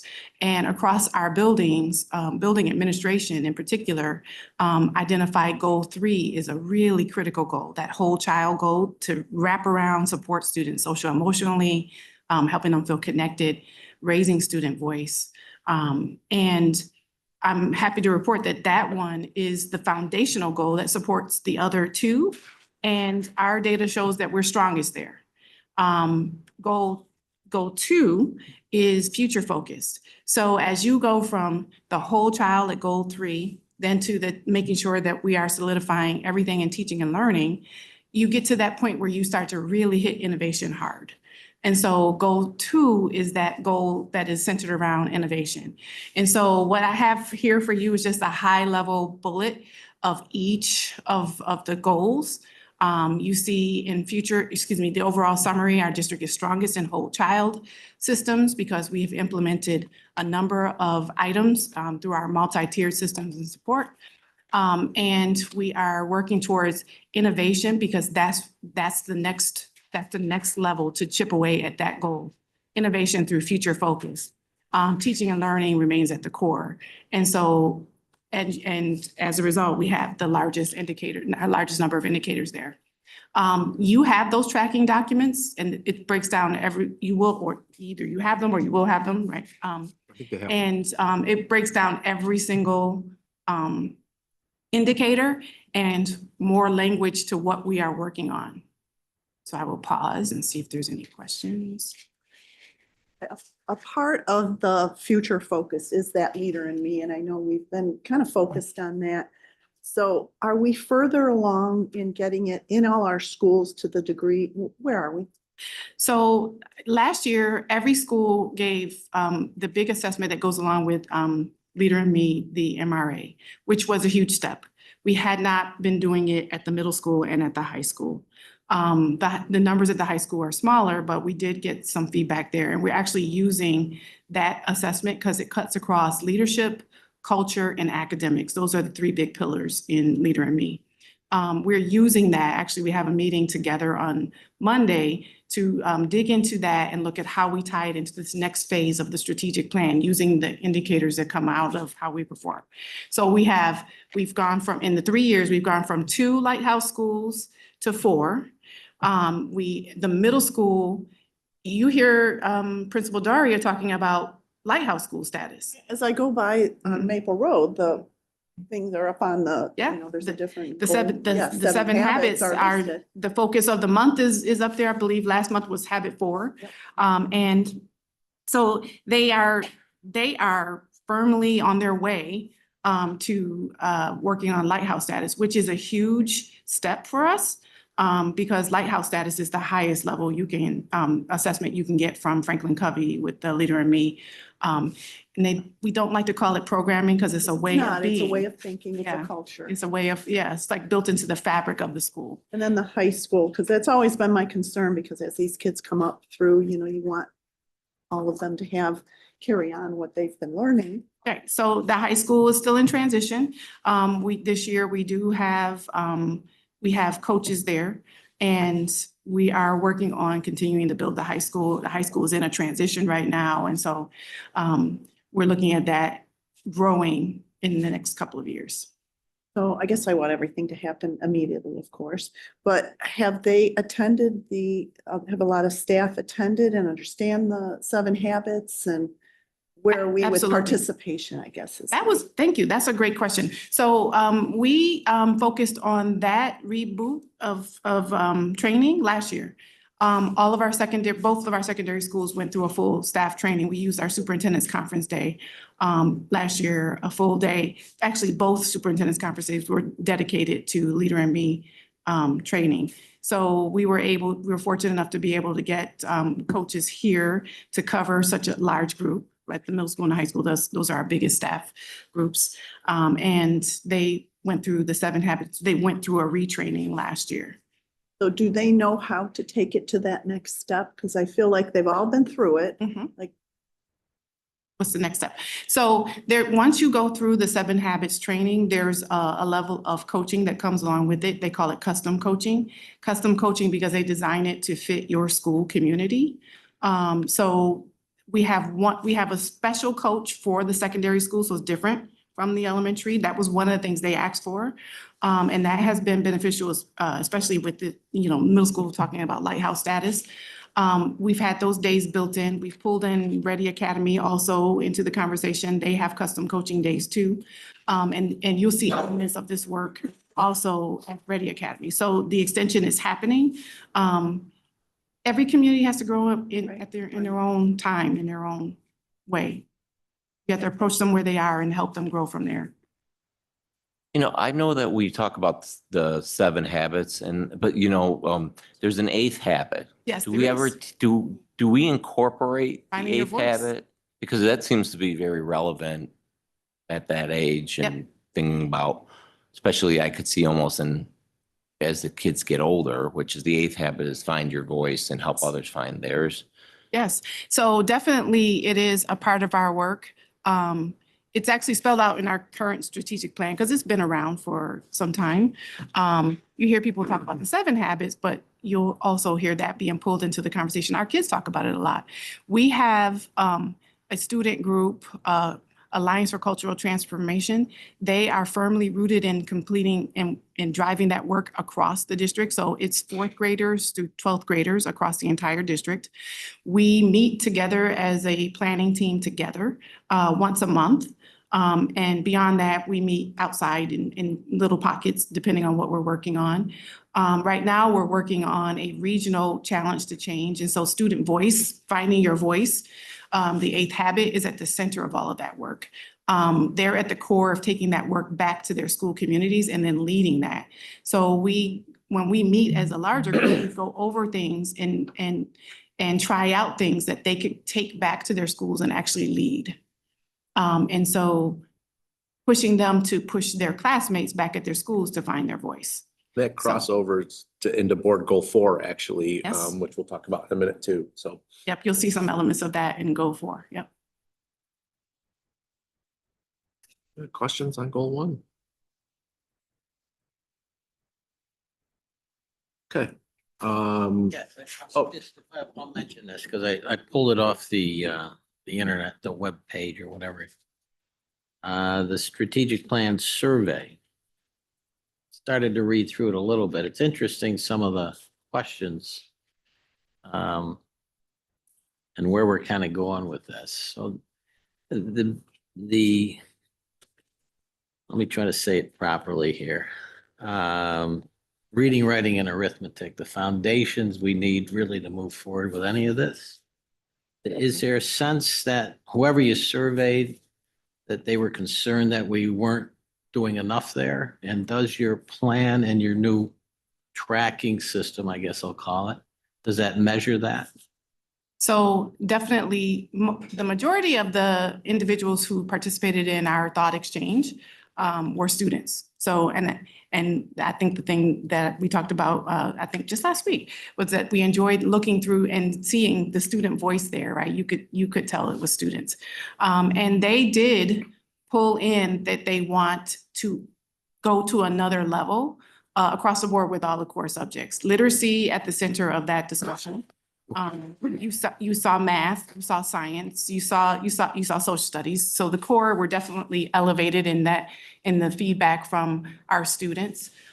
They also talked about things like understanding finances. And Yeah. so all of those things are a part of the work that we have to step into with this next phase of the strategic plan, because we really do have to incorporate the portrait of a graduate that is driven now by New York State, but we also had a portrait of a graduate that was already outlined in our strategic plan that aligns very well.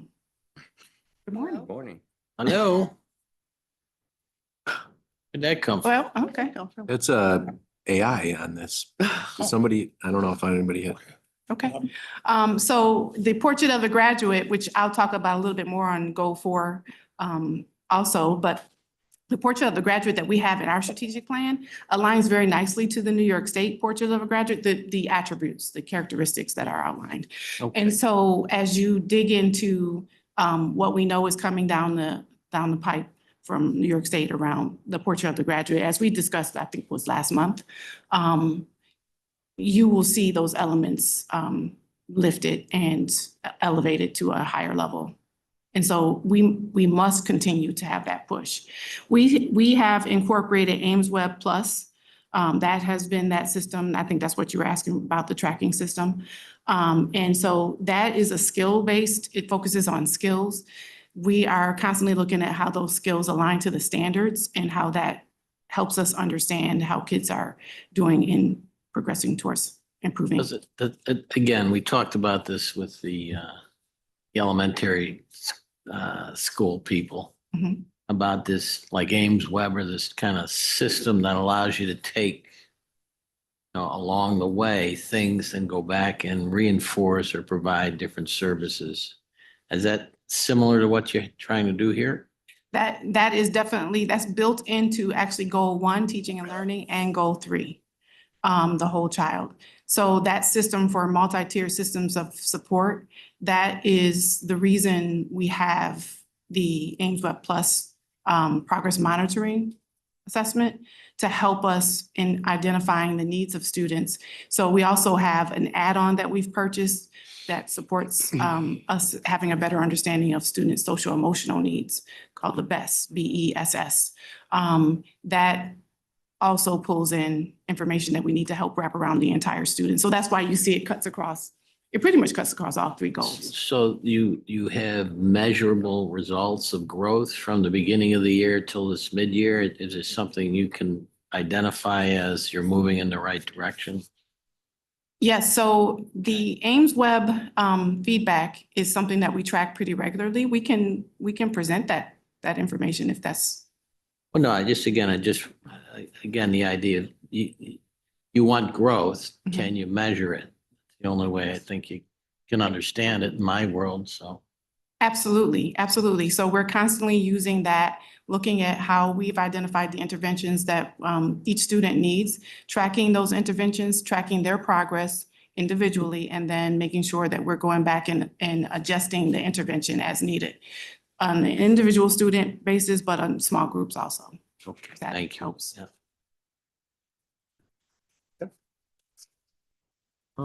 Goal 2 for us was the capital project. So Board of Education will lead efforts to educate the community regarding the next major capital project by providing accurate, transparent, and comprehensive information regarding the 2 propositions to our voters. The board will collaborate with all stakeholder groups.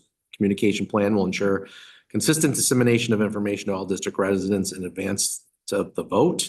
Additionally, the board will develop and adopt fiscally responsible budget aligned with the district's strategic plan, long-term priorities. The board will direct the district administration to continue advocacy efforts for adequate state and federal funding to support program development, maintain educational quality, and address evolving student needs. Quite a bit there, but we were to say we're extremely excited, I think, as an understatement. Our community not only supported the vote, but they overwhelmingly passed it, 75% in favor of Prop 1 and 65% in favor of Prop 2. We did all sorts of communications, as you know, board meetings, town halls, newsletters, social media, print media. We hit every thing we possibly could. We went to every PTA, PTO meeting as well. And after passage, the board reviews we're now in a place where we have built the phasing plan for talking to when work will get done throughout the next 5 years. And we presented that work to you, I think it was last month. We are moving forward strong. Our priority was to get the addition built at Maplemere due to the spacing issues. We've had 2 user group meetings already with teachers. Board members are participating in those. Thank you, Mrs. Jason, Mr. Johnson, for being part of that work. And we've got a lot more work to do, but we're on track to have submittals to state ed by the end of this year for the design phase of that work. And next week or next month, we're doing a user group meeting regarding the fields in the back, the softball and baseball fields. So with the athletic council. So not only did we achieve the passage of that proposition, but we're now moving into design phase before the end of this year, which has just been phenomenal.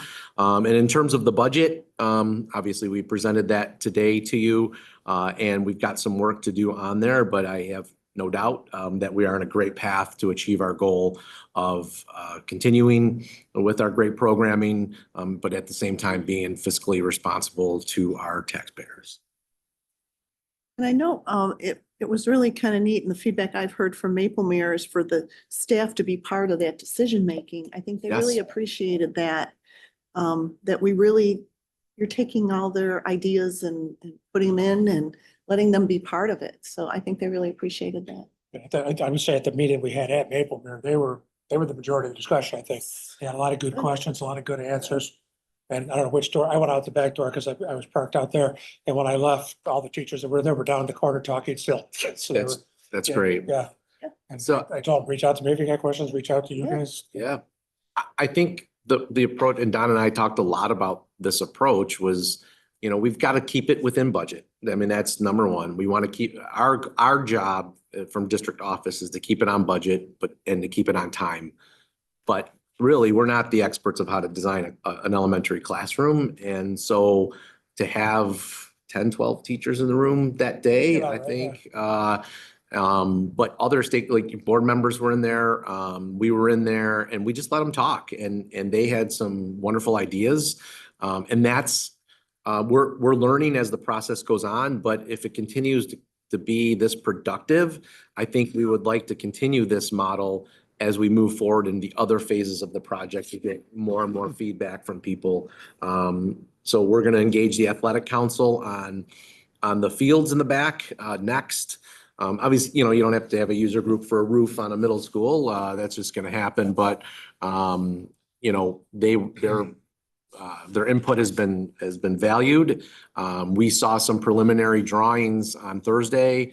Our next part of that is going to go to, we're going to talk to Mr. Ryan, and then we're going to present that to the teachers. And so, But you're right, they're the ones that are the experts. I mean, I Yeah. remember them saying whiteboards along the side. Yeah. I mean, I would have never thought of something like that, but Yes. for them and their day-to-day work, Yeah. that would be valuable to them. So it's just those kinds of little things. I'm glad we're doing it this way. And I think it'll help a lot of not having change orders as we move yeah, that's a move big, forward. Because I know in some of the other projects that was Yeah, but they Have were an discussing issue. the type of storage they need in the room, what type of things. And, you know, at different grade levels, they have different storage needs. How the cubbies would line up in the room because they had a couple different designs. That, you know, some of them were like a U shape, some of them were just trying, which one would work best. Who I mean, thinks of and that? all- I yeah, haven't they went thought of into a that. lot of deep detail, I thought, which was great. Yeah. Got to work for them. Yeah. They're the ones going to be there. And this company we're working with, I think, has been, from my view, has been fantastic. They're Yep. very responsive to the teachers and they're asking the right questions, it seems. We've spent a lot of time with Young and Wright and with campus construction and, you know, even taking it a step further with Maggie, our financial advisor, to make sure, again, on time, on budget, but we get what we need out of the work. What I've really appreciated about Young and Wright is their ability to listen, and their deliverables. Everything's been on time. Everything they're listening to what we have to say. Time is money. And so, time is you money. know, we wanna make And so Don and I are the stewards of that, and we're gonna make sure that practice continues. And quite honestly, it's been fun. I will say it's been a lot of fun to actually have a chance to design an addition. Never thought that would happen, and we're at that point, so it's exciting. Well, I think it's important for our public to know that we are being good stewards of their money for this project. This Yes. is the biggest project we've ever had, Yeah. and we are being good stewards of how their money is spent. Kudos to Christine on the communications plan to get everything out there. A lot of work went into that, a lot of design, but you know, she did it all and within our brand, you know, and made our brand stronger during that time. So it's great work. I'm just gonna say one heard. Now, this is not just, it's not really even my opinion, but I've heard it several times is I know we have two marketing people here, marketing background, but you really, I think, really overdid it. It was everywhere and constant. So to me, and other people, are you that nervous about the public not supporting this? And I guess the answer is no, they supported it pretty overwhelmingly. But it just, to me, again, this is just my view of this, and I think some of the public is, why do you have to sell it like it's a car or something? I mean, you really killed it with online constantly, emails. Yeah, but you know, Well, in the past, we historically- heard from people saying, we never got this. How many times do we hear people, we never got this Exactly. information? So Historically, they say they we're don't gonna know. have it. So Yeah, well, you never told us about this. So I think I'd rather have more information out there than not. Well, I think the key is then consistency, right? Like now on the next budget, are we gonna, like, if we're doing Well, the I don't know, capital, it have to be the same. capital project specifically, I thought was a little over. yeah, no, I'm just saying, like, you know, I think Go ahead. maybe we don't have to do as many, but I think when we have a budget vote, it'd be nice to get a text just as a reminder to the public. It doesn't, I think we were getting a bunch, right? Or maybe I feel like I got a handful, but you know, maybe at least or for any important issue. And it seems like we are doing that more, which I think, you know, modes of communication have changed. And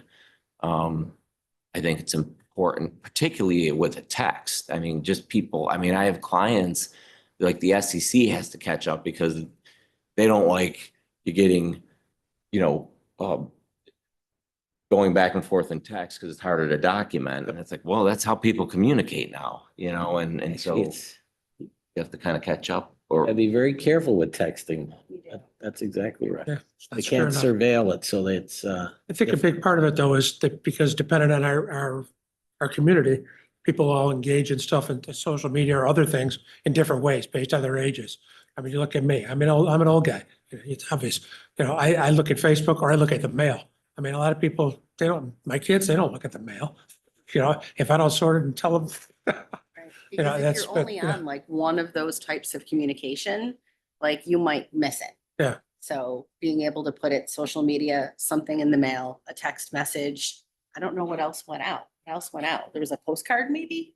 You would Phone know. call over the. was, Postcard, But couple like if you, newsletters. yeah, like was- if you're not paying it- attention to social media, your only means of getting that information will be if I- you're signed up for a text listserv or you get something in the mail if you don't have a student in the district. So I think the people you've talked to are obviously very media savvy and they pay attention to all of those things. So it probably felt like overkill. Yeah. But for someone who doesn't have a kid in the district or doesn't use social media, they're only getting one thing in the mail. And then that's the person that shows up and says, you didn't tell me. I got it. I agree there has to be a level of communication. I just think, again, it was whatever avenue of connection you had to the school, it was constant. It was more than we've ever received for Exactly. any other, so. Yeah, I'm just, you know, again. but it it's- was also a goal.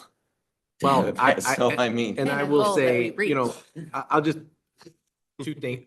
We put out a lot and, you know, I'm not afraid to say that obviously we wanted it to pass, but in our messaging, we never said vote yes in any of those type of things. But the other thing is, you know, from the moment I stepped in this district, spacing was an issue. And the importance of this passing for us was critical, I think, for the students of this district to get the proper services they need to move forward. So I will admit that, you know, my 5 years in the district, this was a priority number one, to make sure that our community understood the problems that we were facing and how it could be fixed. And so, you know, it was a good day for the students of the district. And we appreciate the support, and there was a lot. I agree, Mr. Ravenel, there was a lot. That's all I'm saying. I just don't want anybody, you know, I we know. didn't want anybody to forget. Like I said, we put this I as a can goal. forget. I mean, we as a board are telling them, this is our goal. So that, like, I feel like I do agree it was more than, but it's also like, we were the ones who said, we want you to get this out there. And so it's like, I don't want to criticize anybody for doing a great job and Okay, getting the message. we'll out. leave it at that. All right. Balance is probably the word I'm looking for there, but that's okay. Thank you. Anybody else on goal 2? Congratulations on meeting the goal. Thank you. Goal 3 was the board will strengthen stakeholder engagement by fostering deeper connections to school buildings, educators, and broader community. The board will promote frequent, transparent communication to clearly convey district priorities and decisions, while also creating regular opportunities for feedback to support collaborative and informed governance. You know, I didn't put this in there, but today was an example of that. I really appreciate the members of our administrative team that came here today. We've engaged them 3 times in the process of building the budget already, and we're going to engage them more as we finalize the numbers and move forward.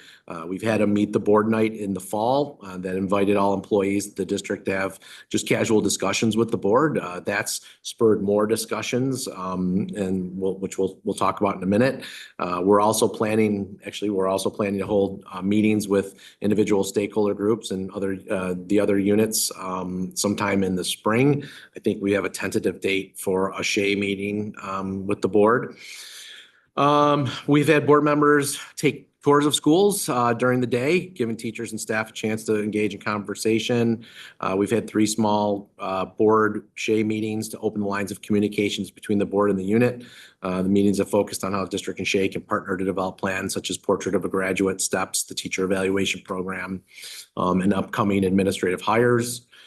District office continues to discuss PRC matters with the board. I think we're trying to expand the agenda, that it's not just, you know, labor issues, but also how we can, you know, move the district forward and make sure that we're communicating on things that could impact their unit more and more. And so, you know, this continues to be a work in progress, but we've made some steps, I think, in a positive direction, opening those lines of communication. We've also done a town hall meeting with the service employees prior to opening negotiations over at the transportation center. A lot of good discussion and feedback there. And so we'd like to do a meet the board night with them as well. Does our team want to say anything about that? Are we allowed to talk about that? Yes, please talk about that. That's why we're here. Not on that team, so. mean Well, we the have other- agreed that what we've talked about is confidential, and we do update during executive session on that. So We are meeting, We met last week. about meeting, right? We met last week, Okay. or earlier this week, I should say. So part of So, this- so we'll have an update Okay. at executive on Tuesday. Not specific as to the conversation, but generally the public would like to know. We are reaching out to the Yes. teachers specifically, trying to build a stronger relationship. Well, in those meetings, we are working specifically with Shea, not all the teachers. So there's a representation from Shea that's 1, 2, 3, 5 Five. people. Yep. And then there's the 4 of us. So Okay. they, Well, I- we have the meeting, they take the messaging or the recap or whatever back to the teachers. That's part of this goal. Yes, Yeah. that's, Trying to that's say, just for okay. that one And- meeting. Yes, Yeah. okay. Dr. Janestri just went over the different ways we're engaging with the teachers. We've done 3 of those, three. So, Okay, all right, that's all. I thought you'd like to just say publicly what we're doing. yeah. Plus some The visits, board. plus some visits to the school. If anybody wants to join me Monday morning at the middle school, they're doing another breakfast of champions for the 8th graders who made the honor roll. Starts at 7:40. We've been, a couple of us have been doing Tuesday tours too, and we need to schedule another one. So I'll reach out this week if anybody would like to do, we call them the Tuesday tour. Those have been great. Middle school did reach out about doing one, but it was before break. Yeah, And then they said, never mind, let's do it after break. So I Okay. think we need to I'll- get back. I'll in touch they with wanted to email do another Marissa one? and ask her if she wants Okay. to schedule that. And it doesn't have to be a Tuesday. It Yeah, just maybe a happened to Wednesday. Yeah, we just, Fall on a Tuesday. oh, perfect. Okay. Wednesday tours. I was just trying to be, Wednesday walks. well, I was trying to be Or catchy. say- Wednesday walks. I like that. Okay, and then, I think we're meeting the goal, so. yes, definitely. Goal 4, the Board of Education remains committed to advancing student achievement across the district, ensuring that all students benefit from the full range of programs and support that Sweet Home offers. The Board of Education is committed to fostering an inclusive and supportive learning environment that ensures every student has access to equal opportunities for success and growth. The work will continue to unify our district in support of our mission, every student, one community, ready for the future. And I want to see if Dr. Wilson wants to comment on these, because this is her area. Sure. The DEI committee continues to meet monthly. Our last meeting, we were charged with unpacking the thought exchange, which you all looked at earlier in the week. We're using that feedback to look at how we assess each goal in our strategic plan. Because our main focus right now is the next phase of the strategic plan. And so we were able to unpack goals 1 and 2. We'll pick up with goal 3 going into our next meeting and really nail down what the language should start to look like in goal 1 and continue that work as we get through all 3 goals. Everything is centered around the New York State Portrait of a Graduate. And we're really trying to center everything around that in the culturally responsive framework that also stays central to that work. Examples of how we expand that throughout the school year with our students. We talked about ACT, the Alliance for Cultural Transformation, and the student voice that we have there. Right now, we have that committee that's working on a regional challenge to change with other districts. But then we're also working to build our own and continue that work in spreading out and helping students find their voice. Habit 8 throughout their schools. And so you see the Portrait of the Graduate will be at the center of that work. One of the unique things that we have coming up is we have Superintendent's Conference Day coming up in March. I will be working with the students and they will be co-facilitating a session for our teachers around the Portrait of the Graduate and the characteristics in the New York State Portrait of a Graduate. And the goal there is to get them to also fan out across their school communities and engage other students in the work. We want our students to begin to talk the language of the Portrait of the Graduate. And we believe that's a really powerful way to get our students engaged in that work. So that's where we are with DEI. Our goal again is to ensure that we have a strategic plan written by the end of the year that we will bring back to you for review and approval. And then to also, we have that work that we are continuing with the Code of Conduct. So those are our 2 big projects that we're working on through the DEI committee. And then that fans out throughout the entire school district.